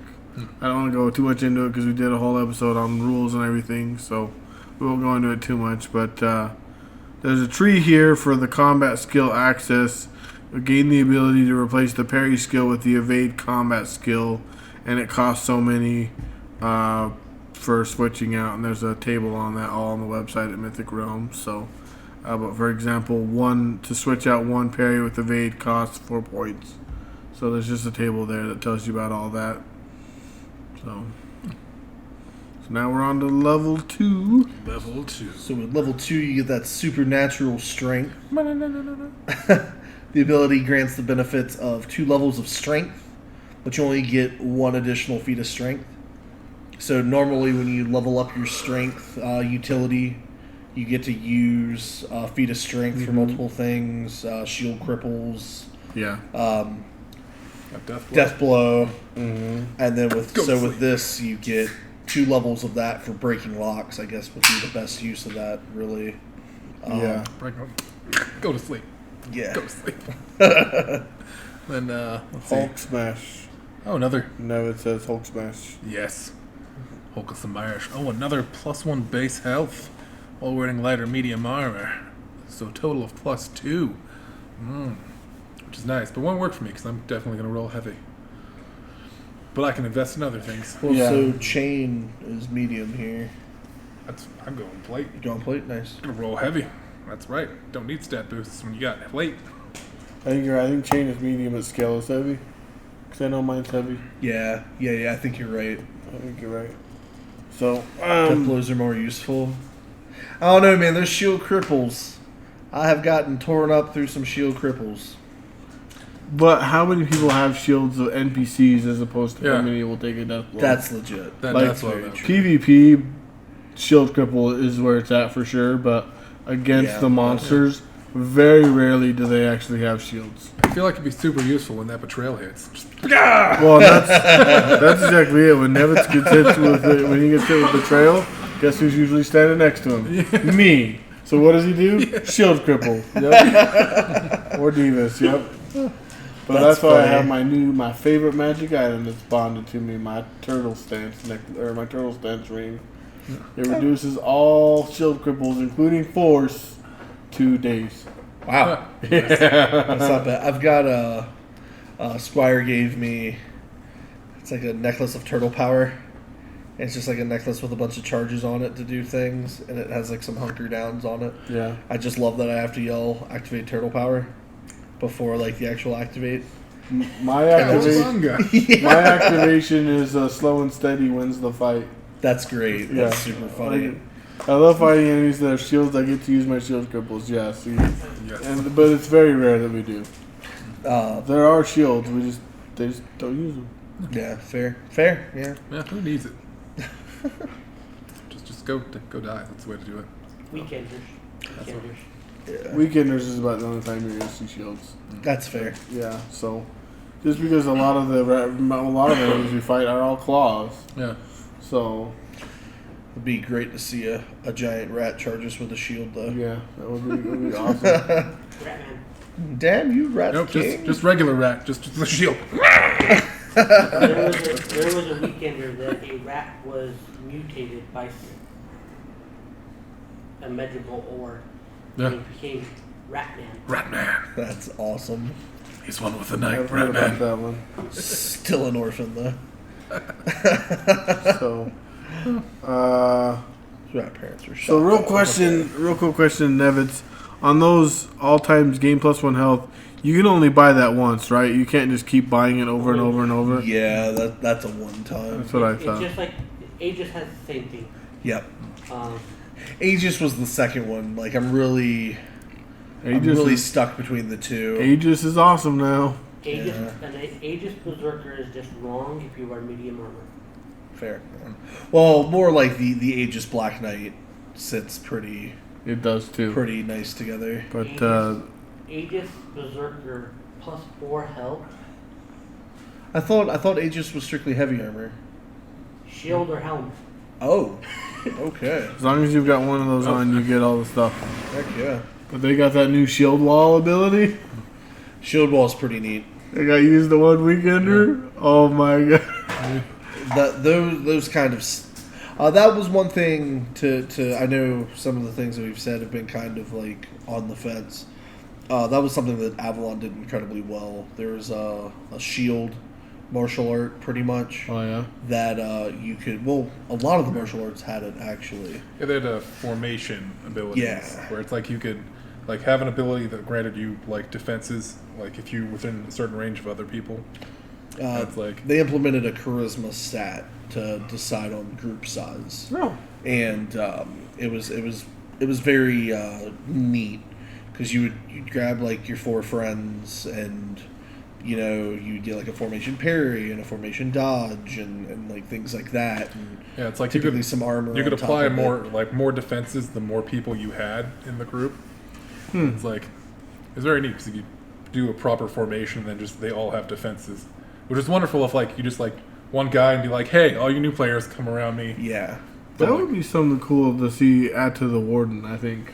Agree. Yeah. Well, it's similar to Warden, except where Warden, hey, Warden's I'm giving you those only. things and like sending you off. Like you had to be like in the group and. Well, Warden has a lot of abilities that only are effective if they're next to you. Right. Like I have defend. If you're 20 feet away from me, I'm not defending you. Gotcha. I have to physically. Yeah, it was very similar. Yeah, it was a Yeah, similar extra. system to that. It was just like instead of like you just kind of establish the defenses that like and each character called out their own rather than calling a defend for it. I'm pretty proud. There was one event where I was a full we had one PvP event every year, and for this one I was a full formations like that. That was my entire 40 levels, and it was really cool because I had I wrote runners orders, and it was on behalf of whatever our kingdom was I declare that I have saved it was a neat little pompous speech. Yeah. And I would give it to Phil and he would run over and grab a group of people, and so it's I would have a main formation of I think it was 15 people, and then he'd have a mini formation of 8. Yeah, And it's it was really cool. You had command abilities, which would be replenish life kind of things, and replenish defenses. And you could also through the runner ability, you could pass that to another formation. Yeah. And be go tell that man to rally, and then just one guy would run across, join that formation, and then be replenish all armor kind of thing. Yeah. It was a lot of just really. Honestly, it was almost more neat on a storytelling level. Yeah. But it was pretty cool. It was. I like Warden. Warden confuses me. I'm not gonna lie. I don't really think I would ever go into that as anything. But yeah, I haven't looked at it very much. I enjoy being a recipient of it. yeah. I've been the Are you guys recipient of it a bonded? few times. Yeah. You are. Yeah. Squire's got me. That's right, Squire. So. Yeah. So Nevin says one time, but you get one per level of Berserker the hit points. So that's what I thought. Yeah. Just for people reading it at home or whatever, in case that question ever comes up, the hit point thing is only once per level you buy. So you can't just keep stacking it over and over and over. That would be ridiculous. Yeah. It does get I know what I ridiculous. would use those 4 points on. Yep. It was funny. That was the thing with our previous game, where it's so we used to have, instead of the skill point pool, we had combat skills and non-combat skills, and one of our non-combat skills was just +1 health, and so our town leadership would always complain. It's all the people who live here do nothing but fight and work out, because no one invested in crafting skills. So I just got a bunch of people out here lifting weights all day. Yeah. that was its requirement. Was you just had to role play fitness. And we would just sit around doing push-ups and Yep. stuff. Yep. Working. That's funny. So who are we on the forceful blow? Who are we on? Me? Yeah. Okay. So once per logistics. So that's daily. Usually it would be the closest equivocal. Yeah. Once a But day. So. Once a day usually, but Wednesdays are only a few hours. But anyway, gain 1 use of the forceful blow skill, total of 2 times per logistics. This is my bot. So that basically means even if you buy it a bunch of times, you can still only do it twice per logistics. So Because you can buy it once in level 1, now you can buy it again in level 2 and go smash things. yep. Yeah, and then next one up, we got you can use 1 per logistics use of Heroic Rage. An Heroic Rage, you enter a rage and stance effects. It now grants Force Grant Heroism. Nice. Heroism's a lot of fun. Yeah. Alright, so the first ability in level 3, Level 3. you're going to gain a lore, because berserkers need to be able to read. Knowledge. And they're going to get that in martial traditions or nature. Nature? Okay, alright. I'll see what you're going for. Okay. All times gain 1 base health, stackable increase only when wearing light or medium armor, total of plus 3 base health. That's right, 3 health now. Level 3. Then we get gain Phil. another use of forceful blows. That's 3 uses of forceful blows. Smash, smash, smash. Yeah. Oh, jeez. So, the next one's at all times while under the effects of rage, you get an additional +1 damage. I didn't know that was there. That's really neat. Only with medium and large weapons, though. But that's still a lot of weapons. That's your dual wield swords or axes Yeah. right there, buddy. Yep. Dual wield axes, base 3. Yep. That's huge. So, once per logistics, gain 1 use of the Berserker Revival ability. So, Berserker Revival, while under the effects of the rage stance, within 10 seconds of entering either your bleed count or death count, you may clearly say Berserker Revival. This immediately restores you to full health, and you are under the effect of a betrayal that can't be resisted or augmented with a duration of 5 minutes. This betrayal can only be removed by using an effect that would remove you from death count. Call reduced to well-being-like attempts to negate this effect. It will still fix other status effects and restore lost health. I like that. In our old game, we got I used to play a Berserker, and it was a different type of class, but it was like we had the same thing. It was called Blood Moon Howl, and it's like if you got dropped to 0 health, you literally howled. It was like Wah! And it brought you back to life, and you could fight for another 5 minutes, but then you would take death immediately thereafter. Yeah, that was always Yeah. really good. Nemesis, I've used that once. Yeah. Dude, that's a really cool. I love when berserkers get that kind of thing. Yeah. Like, That's nice. I may definitely look over Berserker again. yeah. You gotta howl, dude. You have It's to howl. scary, though. Like, the one time he used it, Oh yeah. yeah. It's it fun. was- Like It was not fun. just berserking in a crowd and then just being Yeah. like, yeah, running out of enemies. Well, that was also. I guess that's a thing too. Like, that was a massive difference between our berserk and your berserk. Whereas rage stance, you're just sort of huffing and puffing on the side.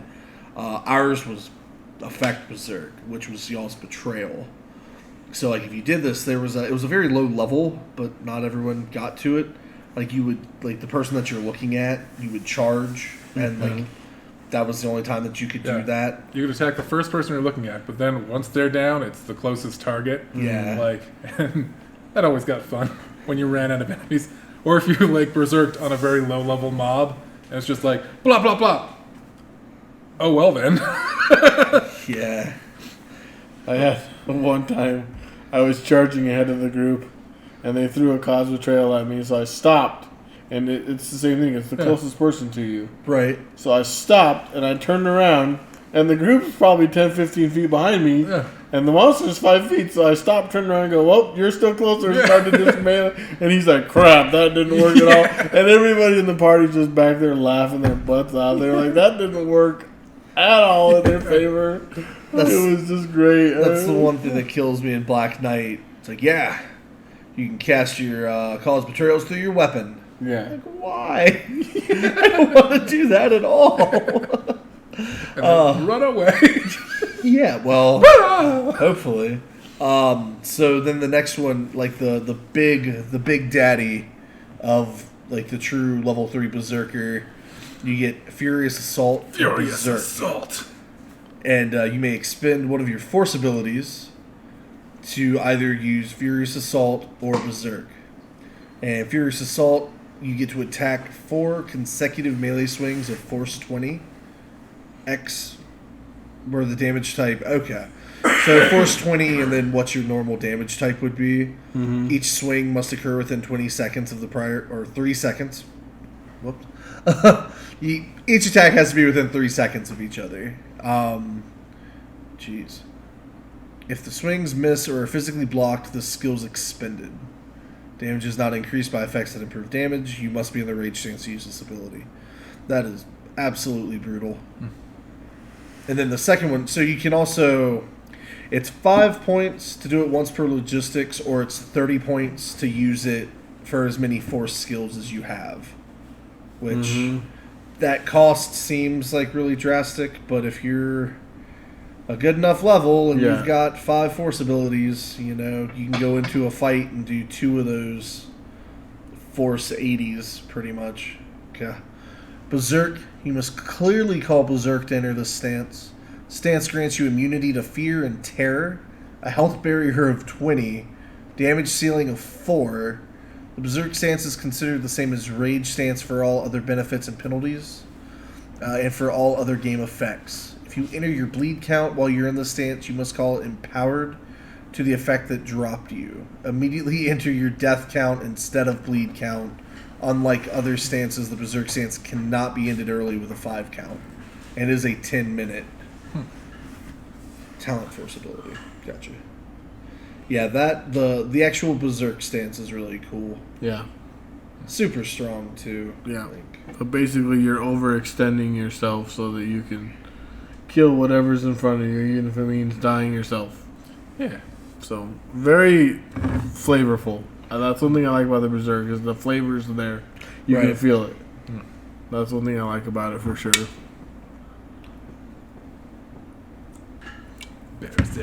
So what was yours that you wanted to? Oh, the Expert Adventurer. Expert Adventurer. We'll do Black Knight last so that people who've already heard it can just tune out.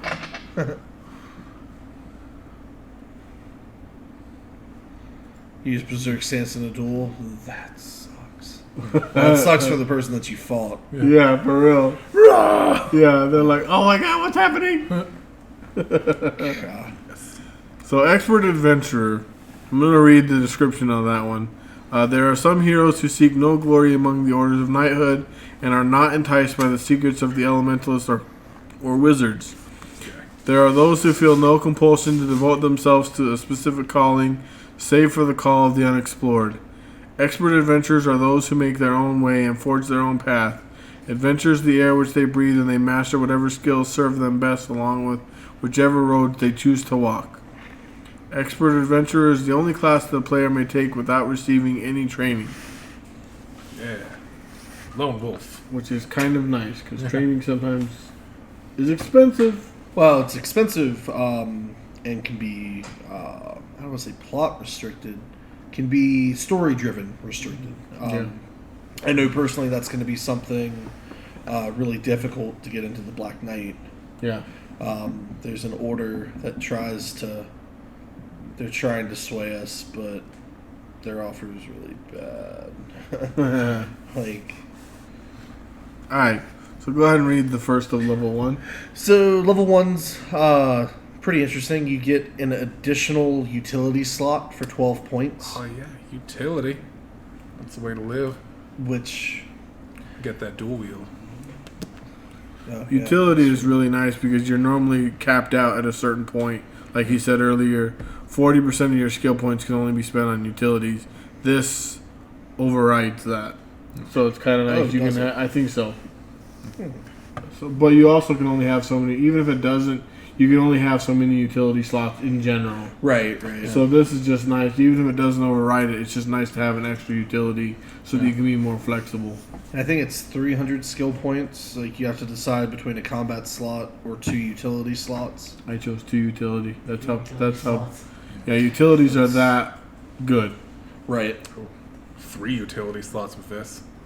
Keep slots on slots. Keep reading, buddy. Oh yeah. And then, the next thing we get here is the lore edition. You gain additional lore or level of specialization of your choice. So yeah, specialize. Yeah, because lores are Gonna be Lures are capped out too, just like utilities. Right. So I'm gonna be an expert of geography. God.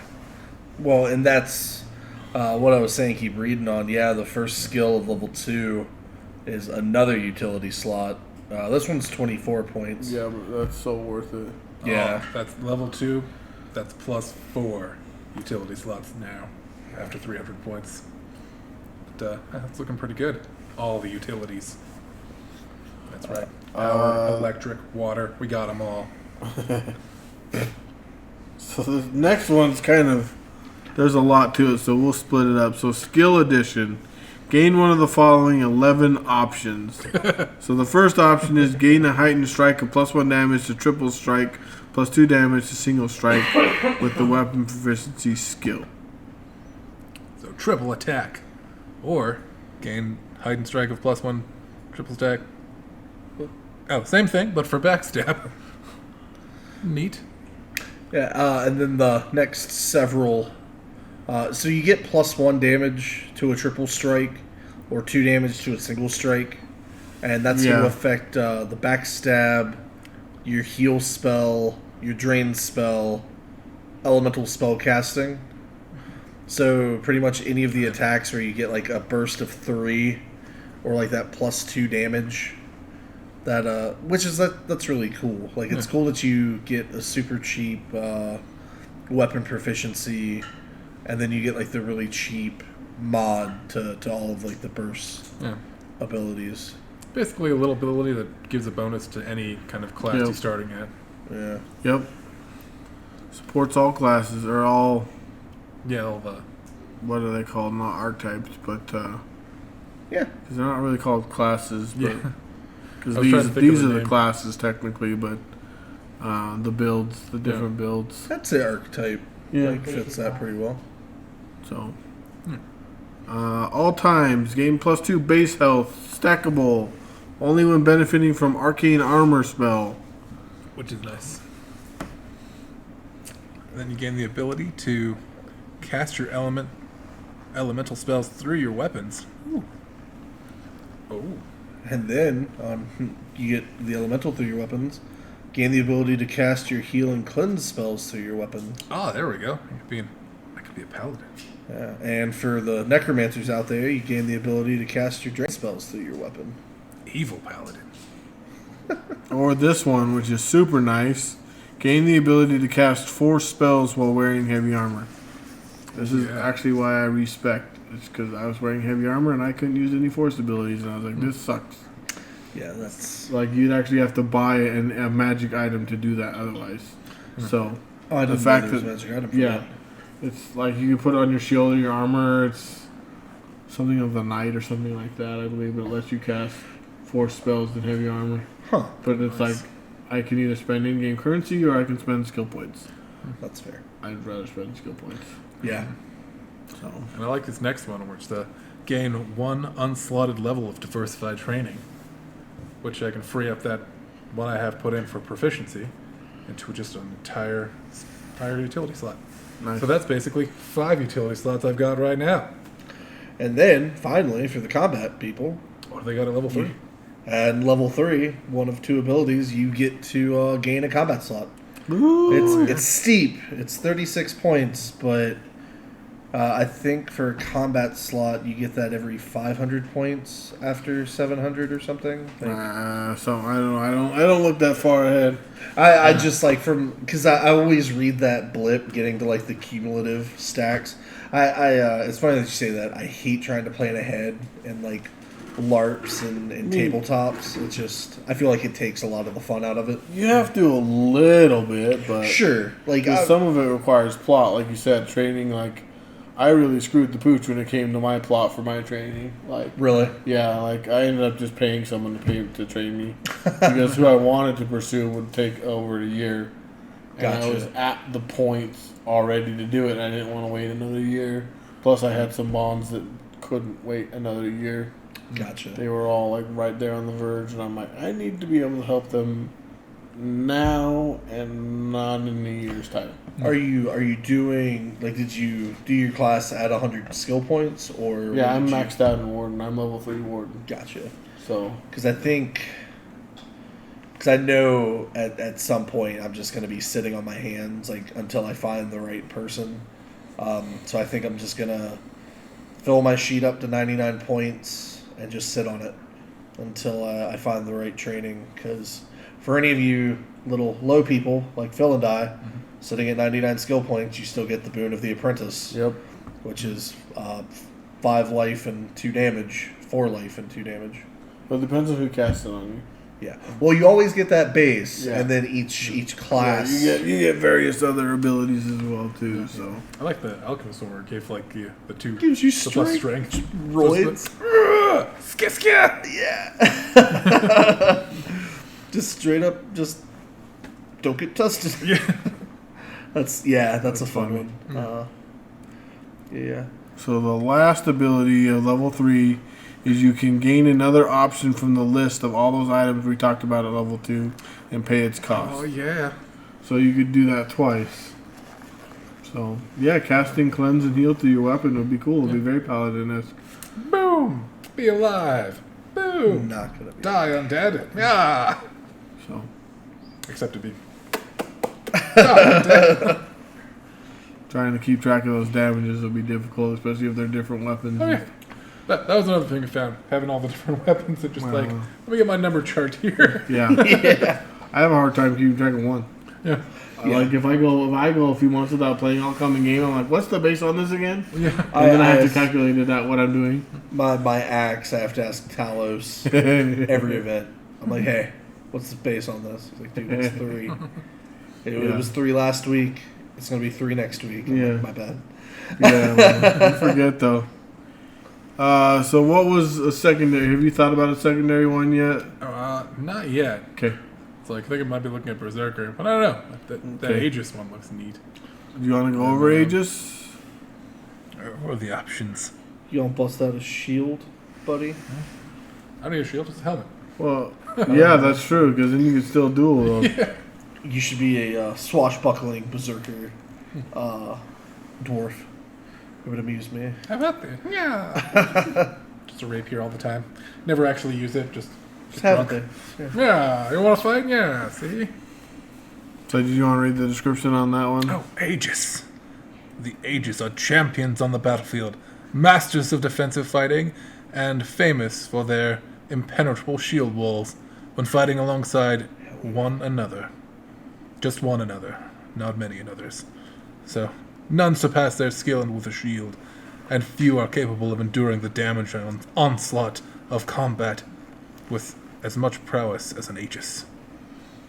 So yeah.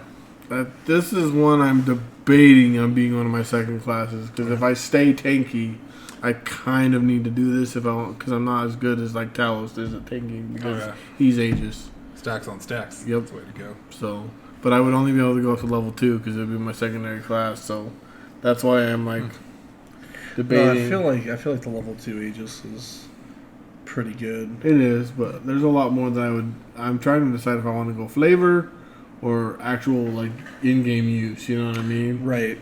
So, Well, that's... If I'm honest with you, like, there's not a whole lot from Black Knight that I'm interested in. yeah. But I don't think too many else in the order are that interested. So I'm like, okay, I'll go for the flavor of that. Yeah, but do what you want to do because if you spend all those points and you're stuck, you know, like that's the thing. Like, Oh, that class comes with a title, sir. true. Let's see. Boji is a Do berserker Warlock. war master, and he says you should do warlock kick. You were talking about before, and that's one that I'm thinking like very heavily leaning towards, and it's more flavor than anything. Warlock is interesting. We talked about it last week, and it is cool because you can really customize it depending on plot. Right. Well, I like the taboos. Like, that's really cool to me. Well, that's like, customized per character, which is way cool. So yeah. I like that. But yeah, so we'll have to see. But that's what I'm really leaning towards, that or Druid. Because Druid's neat. something happened to me in game that now makes me lean towards Druid a little bit more. I still think you should go through it. It's gonna be real interesting to see a full metal suit Druid, walking right? around. Like it's totally like Just- against the cliche. But like, Flowers in the hair, full metal armor. That's well, how we do. I've thought about like changing my shirt color to like spring color, just because I'm searching for the shield of spring. Right. I got a ritual cast on me now that I'm like attuned with spring, and Boji always calls me the Spring Warrior. So I was thinking of changing my shirt. Just gotta get some like leaf I'm a shoulders. flower child now, so I was thinking of, so Druid would make a lot of sense That'd be too, funny. though, just because of Get some of those vines, man. Just weave some, make it look like chain. that'd be crazy. It'd But be neat. Boji doesn't want a tree hugger brother. That's gonna be interesting. Yeah. Yeah. That's funny. So anyway, I still have to decide, but I've got some time. Heck yeah. It'll be here faster than I think, though. That's the crazy part. Once you find the shield, can we make your next emoji a flower? I guess so. Oh, just make a giant Like a flower daisy. shield. I do want to have a new physical prop when I actually get the Shield of Spring. Oh yeah. Like, I don't have to, Oh, you should. but I want to. Yeah. Oh, that'd actually be pretty nice. Just do like the full circle, but just have little bumps like petals, and then just draw the lines in the front. That'd be kind of funny. I totally rock a dandelion shield. Or it be made out of vines? That's Flowers kind of on what I'm vines. thinking. Actually, is like have it look like it's made up a bunch of like rose vines that are wrapped around each other with like a red gem in the middle or something like that. I don't know. Heck yeah. Yeah. I had to talk to Lita about that. Something that shoots out flowers at people. Flowers? Feel my flower power. Oh, I hope it doesn't activate, and that's what it is. Oh. I hope it's a flower power. If I gotta yell turtle power, Oh, which personally I love. Like, let me take a quick back step there. That is not a negative or a Yeah, con right. for me. Well, that's Whatever. That's the thing about my jams is they have fun with them. Spring Warrior. See, he wants me to have a theme song. He wants me to have a theme song for my Spring Warrior. But like, they do have fun with magic items, like with the activation or just some of the abilities. Like, I have during the summer, I'll re-legacy it, but it's called the Bedroll of the Sleepy Sleeper. Right. So it's already got a goofy name, and it's actually a really cool ability. But the downside is that if I get hit with like a knockout or something, the first one I cannot defend against it. That's funny. So it's like, oh no, I want to go back to sleep. Knock me out. Oh yeah, let's take a nap. Let's take a 5-minute nap here in the middle of combat. Like, so that's the funny thing. I'm gonna pollinate the hell out of my foes. Ooh. oh. That's one way to do it. Yeah, It's funny, I was just thinking about that. Just give like them hay fever. right in the front Right. there, just do like a small hole and then have a series of tubes and a small air compressed cannon. Just like Shoot out confetti. yeah, Flower. flower or just flower petals. Just Try fight me with watery eyes and a runny nose. Ah! oh, Yeah, we got to get back into like our prop making, man. Yeah. Like Phil makes the coolest things. Like so much of my stuff over the years has been his production. We'll look at your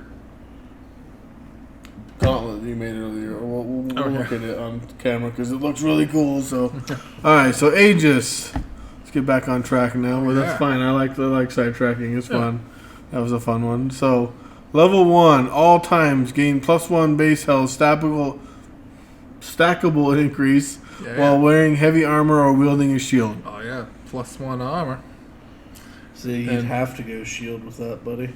Because you're not No, going to go it's heavy armor. or wielding a shield. Oh yeah, you're going to go plate Yeah, armor. wielding Oh plate yeah, armor. you're willing to play. So he'll be fine. Yeah, I'll get the So health you points from there. wouldn't get the life from Berserker. What's if I went Berserker? This Yeah. is another option. Oh, gotcha. I'm definitely going expert adventurer, and then this is my whatever. That's right. Still haven't chosen my secondary. Adventurer, Aegis.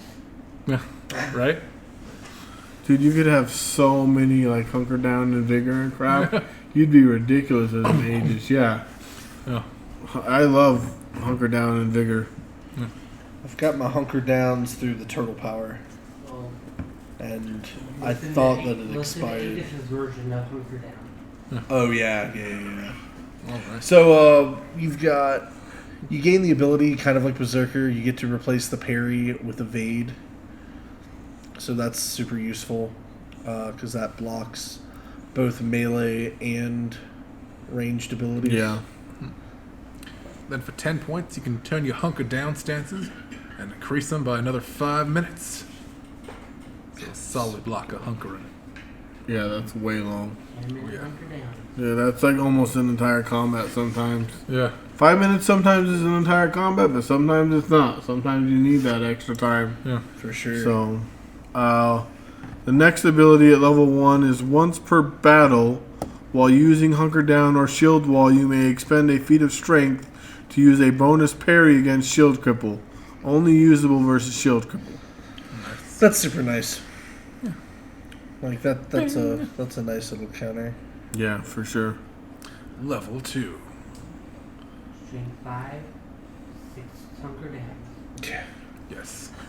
May resist any non-force killing blow or death blow from any damage type. You must call resist. Resist. See, that's super handy because I have that, but I had to pay for that magic item wise. Yeah. And I only have it once. I guess he only has it once too, but... Is it resilience? But you pick up Aegis, then you'd have it twice. Yeah. That's What is it called? Fortification buff. Yeah. That's what I got it because there are two. You can get it as a buff, or you can get it as an implement. I got it as a buff, Nice. which lets me do it only once, but it has saved my life. Even that one time. And then looks like another +1 base health for wearing heavy armor or wielding a shield. So you get +2 total. Classic. When wearing a helm that qualifies for protection from waylay, gain an additional +1 level to resist waylay. Which Additionally, gain +1 base health only when wearing a helmet. that amuses me the most just because I do have Waylay. And so I want to max that out just so I have that 2 resistance to Waylay, and then if I pick that up, be like Waylay 3, like that I would have the immunity to. To be like, resist all of them. Dude, I know. I just thought of that. I Unfleepable. have resistance to level 2 Yeah. because of Warden and because of a helmet. Yeah. If I picked up Aegis, I'd be resistant to all of them, and I can get that at level 2. Yep. That might be worth it because No A lot of sleeping for people love me. waylay. they love it when they betray you, Yeah. or when you get betrayed. That's Diargo's favorite thing is to come up behind me, flip my helmet off back on that war helmet. Now that I have my koi, good luck flipping that off. But Yeah. he used to come up behind me, flip my helmet off Waylay 1. And I'd still be like, resist. That's funny. But he, so I get Waylay 2 and Waylay 3 all the time. Yeah. But now it would Damn suck you, if I got, Forley. Yeah. yeah, if I got betrayed and they tried to Waylay 3 me with this, I'd be like, no effect. Ha Or resist, I guess, but that's crazy. That's crazy to think about. Yeah. Not bad. Not That's bad. for sure. Alright, so where are we at? I think we're on you now? Yeah. Shield wall. Yes. Go for it, buddy. You know what? Yeah, all right, so shield wall. You get a use of shield wall. Well, it's a stance. Shield wall. You must clearly call shield wall to enter the stance. You gain +1 damage to your weapon and spells, and 1 non-bonus use of defend. Usable only upon characters wielding shields. For each shield-wielding ally within approximately 10 feet of you when this stance is initiated to a maximum of +3 damage and +3 uses of defend. Oh, you gain that. So if it's you and 3 friends, you get +3 damage and Yeah, +3 defense. You just can't go any higher than that. Oh, so there's a formation right there. yeah, Yeah. it is a formation. That's pretty dope. Additionally, gain 1 bonus sidestep versus shield cripple. Whenever your shield is crippled by shield cripple or maim, then you also become dazed. Call empowered. You must be wielding a shield to use this skill, otherwise the stance ends immediately. And it is a 5-minute stance. I like this. We'll go triangle formation. Oh. Back to back. So, That's Weekender really cool. last That's a year, 2. Divas, Talos, and Sir Brunt, No, Squire Dagon. Squire Dagon. All 3 of them are faced off against this guy, and none of them are budging. like nobody's moving anywhere, and like all three of them just like telepathically just got the same idea, looked at each other, and go shield wall, and it was new ability at that point in time. Yeah. So the NPC just looks at them, has no idea what they just did, and just starts running. Literally, they just all went shield, and it was perfectly in unison too. It was the coolest moment I've That's seen in a long great. time. They all shield wall, and he just goes, oh shit, and he just took off, and they just waited the crowd. I mean, they just took him out from All behind. three of our shields are the same size as towers. Yeah, it was so. It was one of the coolest moments. He just took off, and they just hit him from behind, and he went down, and he was like, even the NPC was like, that was awesome. Everybody else just stood back and was like, yeah. Just imagine that running is just a literal wall is running at you. Yeah, yeah. It was probably one of the coolest things. It was like, oh my gosh, that was a fun moment for sure. Class. Yeah. So level three. Go ahead, read the first one. Oh. Gain an additional lore or level and specialization in martial traditions. That's right. I have martial traditions. I like a I need traditional to raise it. All times. Gain +1 base health stackable when wearing heavy armor or wielding a shield. That's +3 now. +4 if you're wearing a helmet. Yep. +4 if you're wearing a helmet. While using Hunker Down or Shield Wall, you may Greater Fortitude as a defense when targeted by an effect that would drop you into your bleed or death count, causing you to fall unconscious instead. However, after 10 seconds has passed, you awaken and restore to 1 point of health. Oh, that's dope. That is 20 points. Well worth it. That's dope. Alright, Phil, give us your best announcer voice for the big boy. Force skill addition. Shield Bash and Shield Ward. May expend a use of Force skill to use Shield Bash or Shield Ward. 5 points for the logistics, 30 points at all times. Shield Bash, you may use your weapon to swing one swing of Force 40x. Where X is the damage type. Yeah. And one swing of Force Trip. Haha! Take him out of the knees. The order of the things be interchanged, so you can smash him and then hit him in the kneecap, or hit him in the kneecap and then smash him. Dude, that's nice. And the secondary swing must occur within 3 seconds. And the name of this ability does not have to be called to use it. Unlike Force Slay, if swing misses or are physically blocked, this skill is still expended. The damage is not increased. And must be wielding a shield to use Shield Bash. Neat. And then we have Shield Ward. You may use one swing of Force Defend upon a character who is actively wielding a shield. Name ability does not have to be called. Neat. That almost supports its like warden. Like, Right. well, although I don't have any of my bonds that have shields besides me, so it doesn't really. Yeah. I can't get but I can't get to level 3 anyway. So But I none mean, of God, throw up that shield wall and then having Shield Ward on top of it. yeah, Just be like, everybody defending everybody else. yeah, dude, that's a ridiculous, impenetrable wall at that point. Yeah. But I can't get to level 3. That's just the way the rules work in Mythic. Is you cap out at level 3 in one and level 2 in another. Oh, So good to know. yeah. Huh? Unless you're the king. By the way, the king was a PC and now is an NPC. Yeah. And you will probably meet, but you don't see him very often. Yeah. He actually does run the country. Yeah. So That's fair. I meant to say that earlier when you guys mentioned that, and I was like, you will probably see him at Winterfest. Level 3 White Knight, level 3 War Master, level 1 Druid. Nice. So Oh, Druid. That's Yeah. a random one. Okay. That All right, was- you have me on board for the first 2 level 3s. Our king lived in town and he ran a small shop. yeah. Nope, our king runs the affairs, and recently there was a big old succession battle. Not like a physical battle, but there was a political maneuvering going on, and he finally picked somebody. But I was my last PC that I played at Avalon came from the house that like their family was known for making like the shield stances and stuff. yeah, And no one believed that I was from that house because I was an assassin. Oh, Like, all yeah. I had was daggers and. That's funny. Well, my joke was that my father's disappointed as well. He was the house lord, like he was the Lord Dorian, and this event that I happened to like debut at, there were 5 kings at the event. And, like I was a proper like medieval little lord's kid. And I'm like, why are there kings here? And I'm like, yeah, man, that's John. That's he's dumb.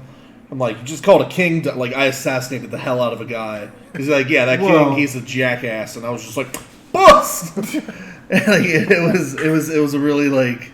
It was kind of a funny moment of just like how, like if you think of like how like a person in a medieval society would be around to just like these crazy powered towns. It's like no, yeah, that was funny. Hey Johnny Ryle, how you doing? It has been a while, but good. Thanks for being here. I appreciate What's up, it, Johnny. Yeah, kings walking around is always like it's always really interesting. You'll like, hear people call our king stupid too, though. Yeah. Because he's a king, people just inherently don't like him because he's a king. What's the king's name? King Gilrendir. Yeah, I did not know he was a PC. Yeah, That's he kind was of a neat. PC at one point, and he's actually in my backstory that I know him. So That's funny. we That's actually cool. we fought alongside each other in the war. Nice. So, like side by side. So me, him, and I think it's like his right hand man all know each other. So like. If I ever really wanted to, I could pull some political clout with them, but I don't. Because I have no reason to, but... Right. How you doing, Johnny Ryle?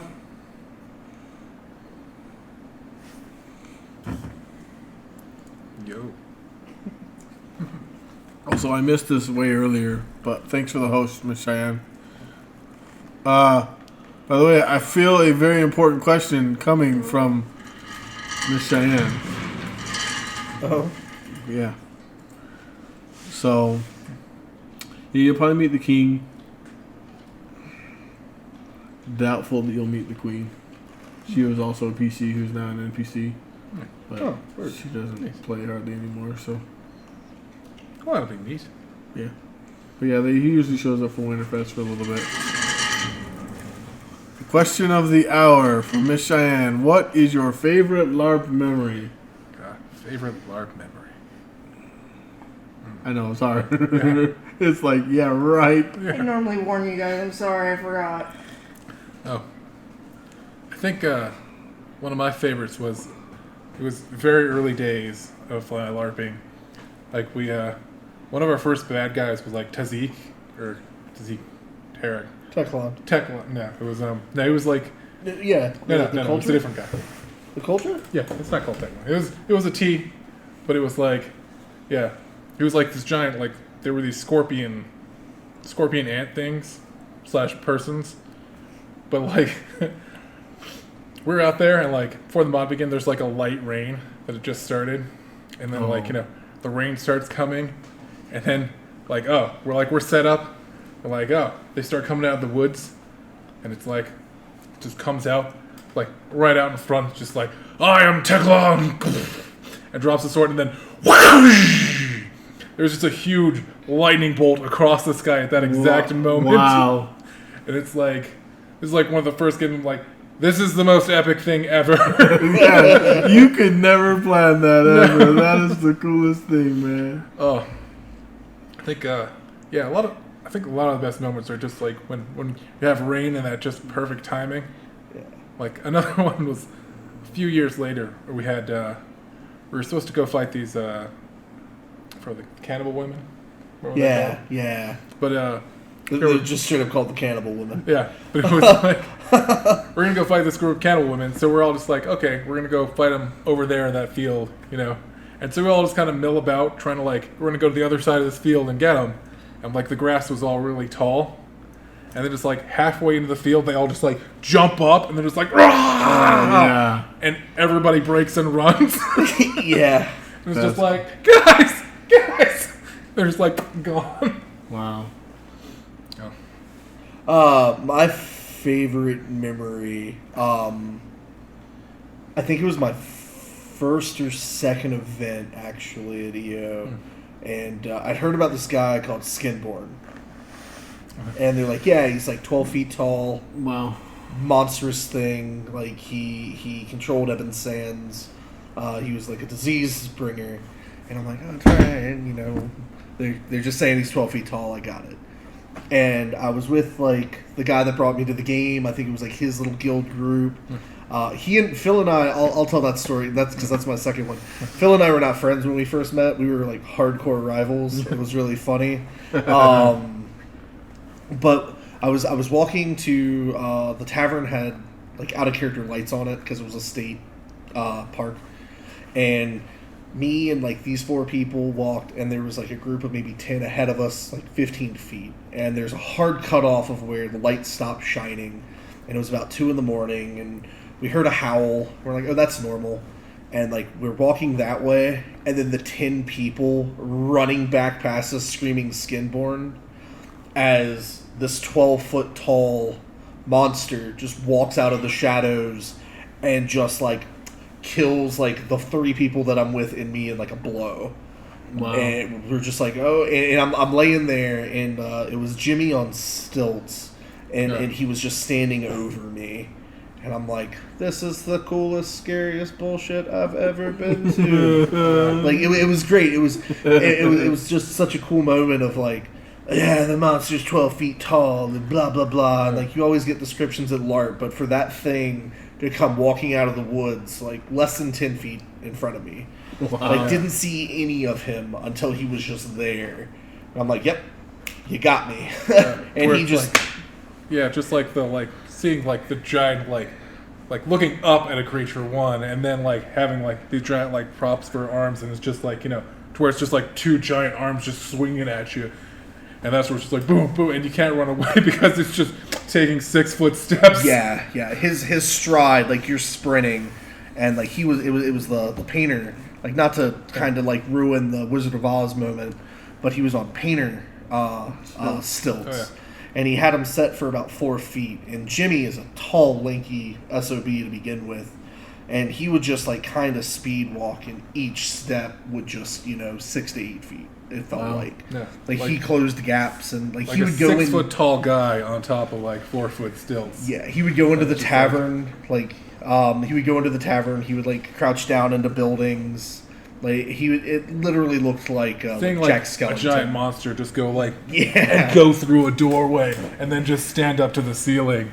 It's just a crazy moment. Yeah, we had some really so Skinborn was right about 12 feet. Bagden the Troll King was just over 20, because it was him on the stilts with this massive PVC frame, and like they had LED like red eyes. Wow. For Bagden the Troll King, and like you'd be out on a mod, and it's like, Bagden was seen before. And it's just like, okay, like that's a cool little like scare you, and like we'd be doing a ritual, or we'd be doing something little, and like you would just look on the tree line, and it's like you would expect to look like there, and then like up there it's just like a pair of red lights.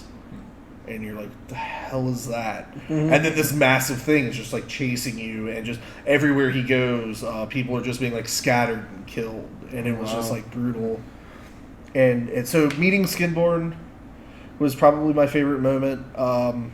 My second favorite moment, we would do on Saturdays. We would do a Philion tournament, and he was the Muse of War, and so his avatar, for like lack of a better term, would hold like war games, or we would hold like a giant tournament. It was a lot of fun.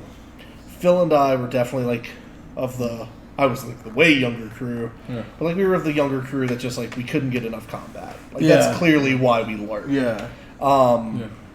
And it was like it came down to me and Phil fighting for like 10 minutes, and like I beat him, and he was such a son of a bitch. He had a critical disarm, which would be like a forced disarm, and that was the rule of the tournament, so that it was fair to everyone. There was no Kieran, which was the in-character name of like the critical school, and we're like, none of this. And I was tired, and I did like this weird like high swing thing that like got his shoulder, and he came under with like a critical disarm and missed me.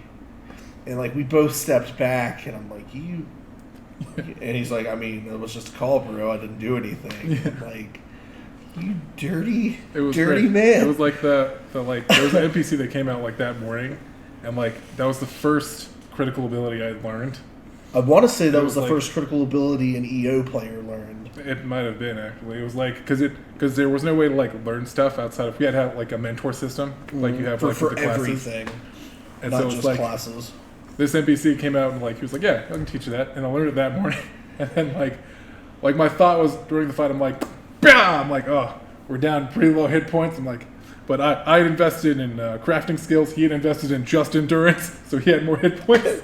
I had was more like, hit points than I was in plate armor. Yeah, I was like, let me get a break here. Let me hit him with this disarm, and then like I'll get a few steps back, take a breath, and then I just like whiffed, like just whoosh, right in front, and it was great because we had like that same NPC was judging like the tournament. It was just like there's like everyone else was like oh, and then he was just like I didn't see anything, so keep going. Like halfway through that fight, a guy had just come out with a new PC that was pretty much like a high elf. He was like a high elf samurai. Like all he did, like the entire event, he went down to that nasty dock and he had like a bamboo rod with a string on it. And he just sat there the entire event fishing. And like he was in the duel, and me and Phil are just breathing hard, and he's still there. And like high elves dealt no melee damage in this game. Like he wasn't a high enough level to have like upped his strength or like anything like that. Like I was calling like 5. You were calling 5s because you had mastery. Yeah. He was calling like 2s, and Phil and I had this moment of like, this guy operated. Yeah. Okay, and we just turned from our duel to this like this fishing samurai. Like he was like high stance stop, and we just charged him down and just beat him senseless. Yeah. And then like went back to our duel and like I think that was great. It was like, so we weren't like, so we were kind of like enemies in game, but like we're both EO. Like, we're both from this is our land. We might fight each other, but you ain't gonna mess with one of us. listen to your pointy ears. Yeah, we beat, and it's actually like it's really cool because like that's when Phil and I started like talking more like in character and stuff like that. Like we knew each other. Like we knew like Phil was very much like a territorial like pup. Like no offense, like I love you to death, but like I was kind of talking to like the guild that he ran with, and Lady Zula ran it, and she was like, we have room if you want to join this guild. Like if you need armor, like we have some spare pieces of armor. And I'm like, hell yeah, I found a guild. Like I found like a little group, and I was super interested. And he was just like, don't like you. Yeah. You don't need to be here. You're not hapless. Like, because like at the time we were like our group was more like militia-y, and then like he was rocking more like mercenary style. I was just I was just brand new. I was just there. It was like, hey, you want to come on this thing? I'll give you a coin. I'm like, yeah, yeah, and that was the same event that because I was like I was probably 15 at this game, and my parents were running late, and the Rangers closed the gate at like 1 p.m. Sunday, so staff doesn't care what you do, you just can't be there. And like I told Phil that, and he's like, yeah man, like jump in the truck, and like we went and hung out at Wendy's, and like little did I know that like 6 months later, me with a learner's permit, he thought I was like 20. Yeah, he was 15, looked 20.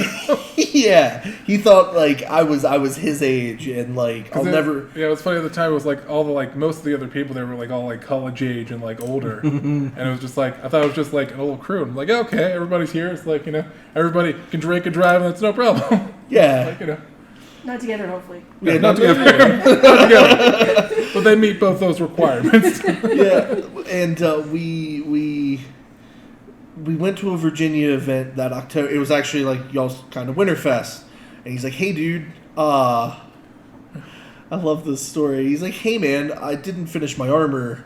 You're gonna drive. I'm gonna sit in the back and finish my armor."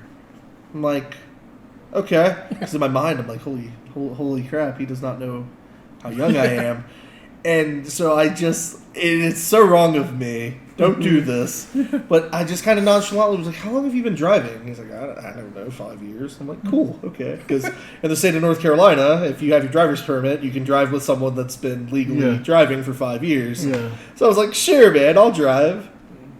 And not only did he take a minor across state lines several times. Yeah, that's something I didn't discover until later. It's like, because you can only drive a minor across state lines with the permission of the parents. And so it's like, if his parents had been like, nah, he needs to go home. Or it's like, I didn't let him leave, then that would have been some serious trouble for me. Wow. But I was unaware of that at the time. Which my whole family, Phil's a part of the family, but it's just so funny to look back on. And but yeah, man, just like one random tournament duel, like that's kind of the beauty of LARPing, you know? Like it really can be a cool, well, it really is a cool community. It's not that it can be. A lot of it's like what you make it. Yeah. Oh yeah. LARP. You get out of LARP what you put into it for sure. For sure, yeah. For sure. So. And we have. Oh my god, man! We could do a. We could do a podcast for you just on our shenanigans of like things that we've done and just plenty of story time stories. Yeah. So are you a member of the Dark Star Alliance or not really? Yeah, I'm with the Dark Star. I just didn't have. I don't know. I like this driver better. It looks nicer. Thought it'd be better for camera. Well, I love, yeah. Like so, Squire and Shania put these together for us. And, they're amazing. The base tabards are so fantastic. We're going to do, proper leather on them, and we just have not had the time. We got to do some more. It's I keep sitting and, watching these, watching it move and flap, and I'm like, ah. But, yeah, that's a good one with the fur. Yeah. Yeah. Yeah, also, we had, I did some repairs on mine, but I've got to, fix it up a bit, because it got, torn up a bit. No, it says, I'm quite invested in Mythic. For sure, yeah. It's it feels really nice to have a LARP home again. Yeah. We played. God, dude, how long do we do Avalon? 13 years. Yeah. 12 years. What's 2004? Yeah, 2004 is when EO started. Yeah. Because you were there May or June. Yeah, it's probably 12 plus years. Yeah, it feels. In terms of Mythic, I feel like I actually have a LARP home again. Yeah. That it's I'm looking forward to the next event. I love that out here that it's we do it on Wednesday and then we're back at work Thursday, you know? Back east we only had weekenders and it was people would choose rent, would choose LARPing over I don't know, paying rent. Things like that. Yeah. It's just a very different mindset out here, Yeah. and it's a very neat game. Yeah. It does seem a bit more adult here. Yeah, with Mythic and everything. Yeah, well, and a lot of the players have grown up. Yeah. I mean, a lot of them started when I did, too. I can still name a bunch, a handful that were there from the day one, but you can tell, the overall group is getting older. Just by different things that get implemented on weekenders, and... I'm kind of excited to play my weak low-level character this Wednesday, Nevitt says. dude, that has been so we got to keep I think 70% of our XP just flat at the old game. So when my first character went, I never got to do that again. And coming out here to I know it's not level 1, but the just 20 skill point little guy. Yeah. It's been such a cool experience. I feel like I'm 16 again. He'll be playing his new character. Yeah, that's awesome, nice. man. Well, it's not really new, but his low point character. Yeah. So. That's what I think I like about having the kind of every Wednesday game is because you do have that more opportunity to play different characters and stuff like that. Yep. Versus well, I like that you guys also on that note, you almost encourage it. It's oh hey, if you're doing a medley and or a weekender, here are the rules for doing multiple characters. That's okay under y'all have rules for it, but yep, Yeah, on weekenders they usually want you to play one person. Just because if you don't, you have to get it approved and you have to like be very specific about when you are and aren't playing characters. Right. Because they don't want to like come in with plot for your character and you've switched out of that character. Sure, for sure. Like that's kind of their biggest reasoning why. Like it's not like anything else. It's just because they don't want to end up hosing you. You know, so. That reminds me of a funny story we had, where it was like, we had this one moment where a bunch of like NPCs came in, and they're just like, "Where's this guy? We need him." It's like, we're here to kill him or to do something. But it was just like, it's like everyone was like, "Where's this guy?" And he had left the camp to go get some chicken. That's funny. KFC. It was just like that was the closest fast food place. And it's just like, oh, well, he's gone right now. He might be back later. That's funny. To be fair, our group, like our little guild and stuff, we were super notorious for like, because there was a McDonald's, I don't know, 15 minutes from the camp. Yeah. And we're like, all right, it's quiet. Like, the rule was we should have let them know that we were leaving, but we're like, yeah, man, like they're doing stuff. Like we're gonna dip out real quick. Be back in 10 minutes. Yeah, we'll be back within 30 minutes, and oh God, even worse than that. Like this poor dude, man, he's suffered so much crap because of like, some of my character things. We've had like hate mobs show up at like cabin doors back when I was a lich. They're just like, "Yep, we got a rope. We're gonna hang him from a tree. Uh-huh. Where is he?" Wow. And Phil's like, I don't know. He's not in here. And like I literally had gone to take a piss. And like I come back and I'm like, "What's up, everybody?" And they're like, "Yeah, you missed your mob of like angry pitchforks." Yeah. I'm like, what? And they're like, "Yeah, they just kind of like came to kill you." Yeah. And it's like it's having a good sleep. yeah, and the Winterfest, it's one of my favorite memories too. I'm sorry, buddy. Like our Winterfest event, it was called Moorsander. It was very Castle Ravenloft. It was like Cursed City. Yeah. We went there during October. It was our spooky event, and I showed up as a lich, thinking that this is gonna be great. Like, it's like my one event where like I get to let it all hang out. Like we're gonna have a good time. I'm gonna be doing my evil little voidy things, Yeah. and To bring more light to it, it's like it was the one kind of evil place where it's like if you went somewhere where like necromancy was allowed in like mythic type of place, Yeah. where it's like you could do kind of evil stuff and there was no kind of repercussion to it. Wow. well, until the lich and our guild showed up and turned it into a virtue paladin paradise. Till the death wolves turned into virtuous paladin death wolves. Yeah, they hunted us the entire event. Typically, the Crimson Watch was a super evil, like you didn't follow a law. Like healing magic was strictly illegal. Wow. Because the Lord, the King, was a vampire. Like it would hurt him. So like healing magic was super illegal. The year that we went as this, it was a complete 180. We were very confused. Yeah. And Saturday morning, they found out where I was sleeping. And like I sat up Friday night in the library. Like there were like all these props and stuff. And like at the time, I was a full skeleton. So like I just sat in the corner. Like I wedged myself down into like all of these props, and just sat there. And like PCs came in and like touched me. Like I was in like a full skull like moving mask. Like played like with like my chin and stuff. And like didn't know I was a person. That's and I'm funny. just like, okay. Like, go sleep. And I was finally like, okay, I'm gonna go get some sleep Saturday morning. And one of the damn Crimson Watch saw what cabin I went into. And like I slipped through the back and I was like, I'm gonna like I'll go this way so that they don't get messed with, bothered, anything like that. And they came in and just killed the entire cabin. Killed everybody. Phil makes an epic run for it. He is in slippers with a teddy bear, sprinting for the woods like he was holding a newborn child. And this assassin that was just way quicker just makes the angle, and I'm just watching it. The little teddy bear head just flapping as that dagger just hits him, and he goes down hard and just stops moving. And I'm just like at this pavilion, just like, well, they got us.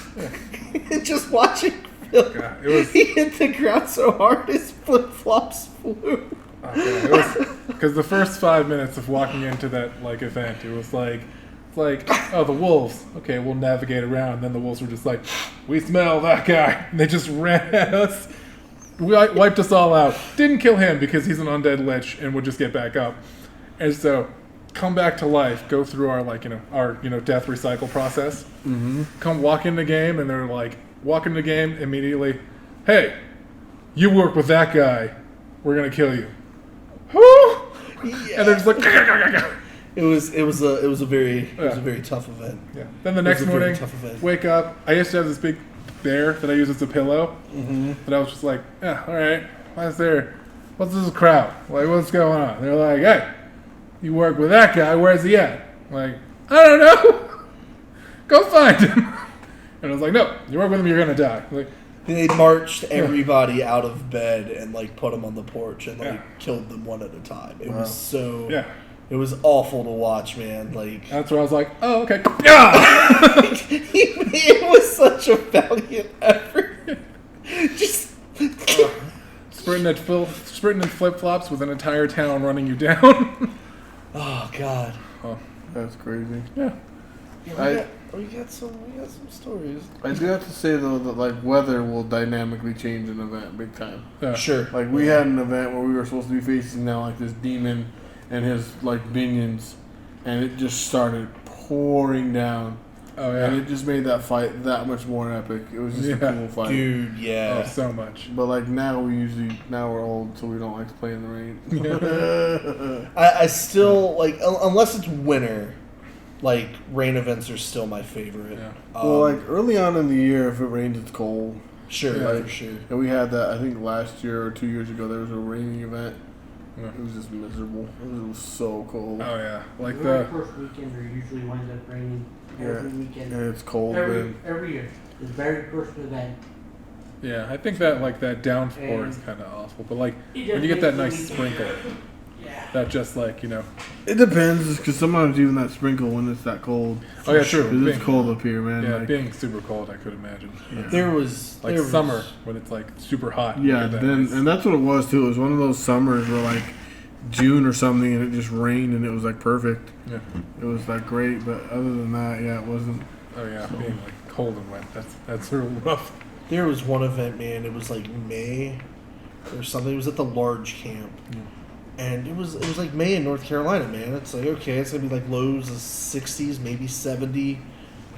This cold front came in, and it dropped down to 30, Mm-hmm. and no one had anything, and we were just because that camp specifically wasn't heated. The buildings were just super drafty, and it was a summer camp style building camping, and dude, it was almost scary, man. We were all just huddled together in buildings. Single layer of just thin fabrics. We're just Yeah. stuffing on, throwing on as much stuff as we So our can. May weekenders, you guys better dress warm because Oh, for sure. Oh yeah. Yeah, it's cold out here. Well, that's my favorite thing to do, actually, because Lands of Exile that I played for a little while, for a minute there, was tent camping, and I just kind of learned from that one. Even if it's dead of summer, man, my bedding is just tent. Yeah, we're tent quilts. camping out here, so Yeah, I don't know if they told you that or not. yeah, but- yeah. Well, sounds like we're semi tent camping with Shania's. Oh yeah, Set you up guys a have. pavilion. You guys have. Yeah, Setting up It's our still tent fortresses. camping, but it's. You guys have a setup for sure with the Dark Star. It's Yeah. it's crazy. So I'm gonna go find a random spot in the woods to go snore in my furs. Hope I don't get shot, but good luck, because I know they have to wake you up way early. yeah, it's the one thing I'm not looking forward to, and the one thing that I wish I had Whaley for. So, all right, perfect. Well, I think we went over everything. I guess we didn't cover Black Knight, but we've already done that before. And you Yeah, seem- that's fine. Yeah. You seem to already know what it is, so I don't feel we need to go over it. So, but the other ones you guys weren't super familiar with, so I feel that was worth it. Let's real quick show off your. You can't really see it because of my bars, but show off your foam pickaxe here. Yeah. Making people go to sleep. Boom. He went real hard into the dwarf side of things. Yeah, he did. I want to make like a full big one now. Just, Oh, dude, you should. I'm definitely going to just to do that shield tap. Just like pass the shield. Boom. Yeah. Now it says weekenders are cold. We usually can't light a fire, so that's true. Especially if it's raining. If it's wet wood, we're SOL. But and then you had a cool gauntlet that I wanted to show everybody real quick. This, Phil has made some very cool props over the year. Yeah, this used to be a part of the full arm piece where these plates ran like all the way up to the arm and integrated into a shoulder.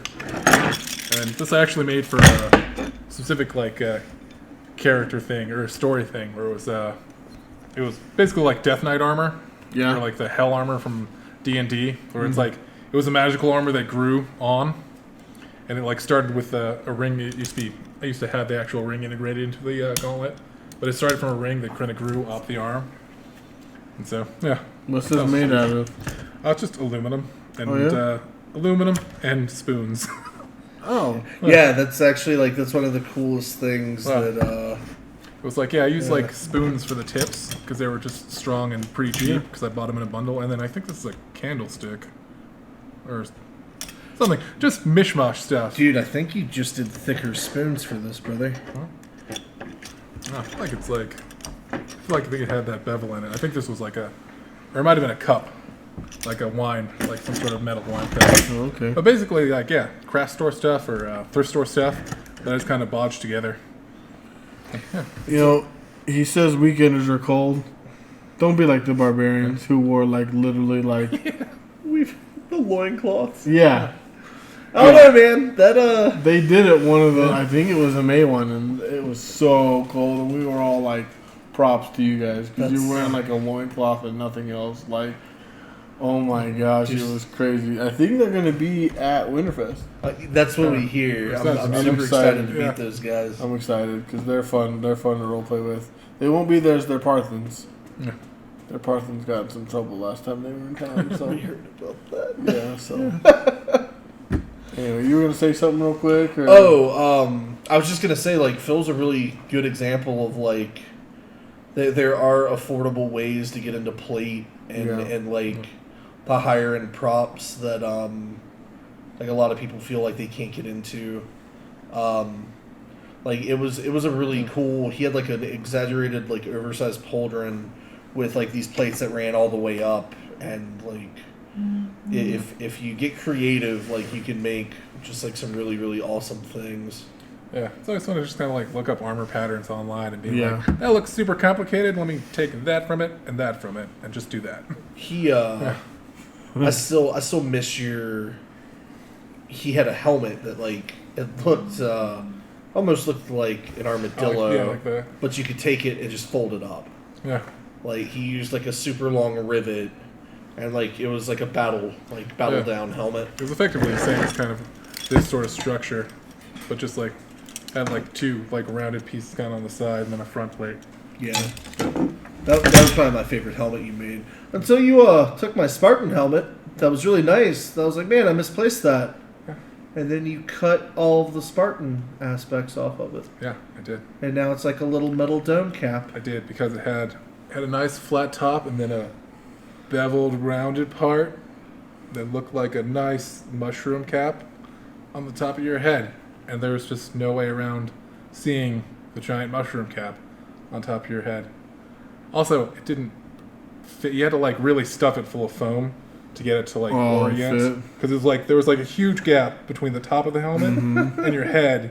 But then there was the face part. So there was just you had this big ball on the top of your head and then the face part, which was way down the bottom. It was a very nice replica piece.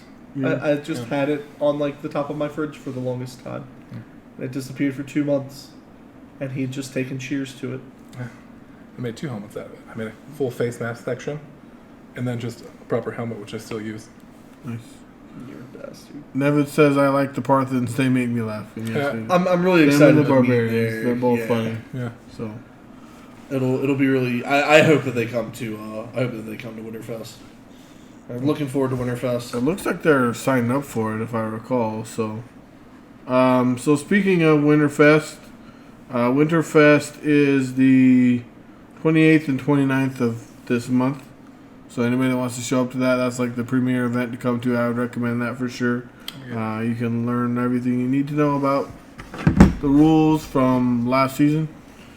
Is that Friday night into Saturday? Mm-hmm.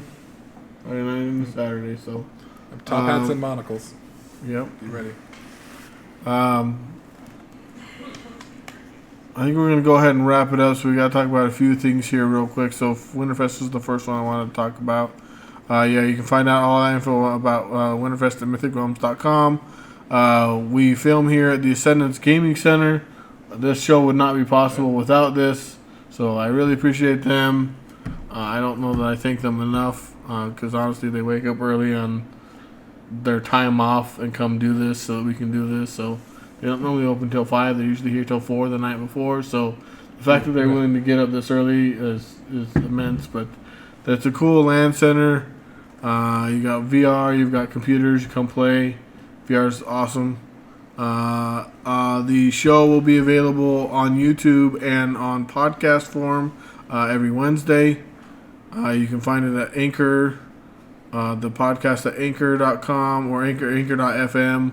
You can also find it on Google and on Apple. Google, Apple, Spotify. There's There's like 6 different yeah, ones. there's a few different places that we're on now, which is really cool. And then, like I said, YouTube, there's the link for the YouTube channel. You can watch all these later there. Wednesday or on Twitch. They're all available on Twitch as well, I think. I don't know if we've been keeping up on archiving them this season as well. So, next week... I'm a horrible producer. I'll be the first. next week, I don't have a guest yet, so I don't know what we're doing. Then the week after, we're not. Then the week after, we're not streaming, or we're not doing the show. And then the week after that is the Winterfest. I wasn't going to do a show, but I have a guest lined up, so we are going to do a show. Okay. So, yeah. So that'll be fun. So I don't know who we're doing next week. I'll have to see. Maybe I'll get Lita. So, yeah. The week we're missing is my fault. I'll take the blame.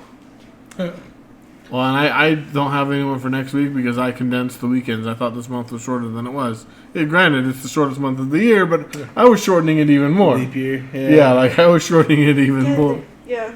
So I was like, oh, next week we have you guys, and then the week after that they're gone, and then the week after that, I'm like, no, there's another weekend in there. So that's what threw me off. So we'll get somebody in here. So I just want to thank you guys for being here. It was a lot of fun. Yeah, man. I hope you guys had fun. It was great. It's nice hearing your thoughts on the LARP that you're kind of new to, so it's kind of nice to hear that. So, all good things. Any new folks in the Utah area, come LARP with us. Yeah, come LARP. Yeah. Come check us out. But I think that's it. So, thanks everyone for being here. I'll see you all later. Peace. You can end it. Listen to the LARP Lounge live on Sundays at 12 p.m. Mountain Standard Time at twitch.tv/errorstar. That's twitch.tv/ARRUSTAR.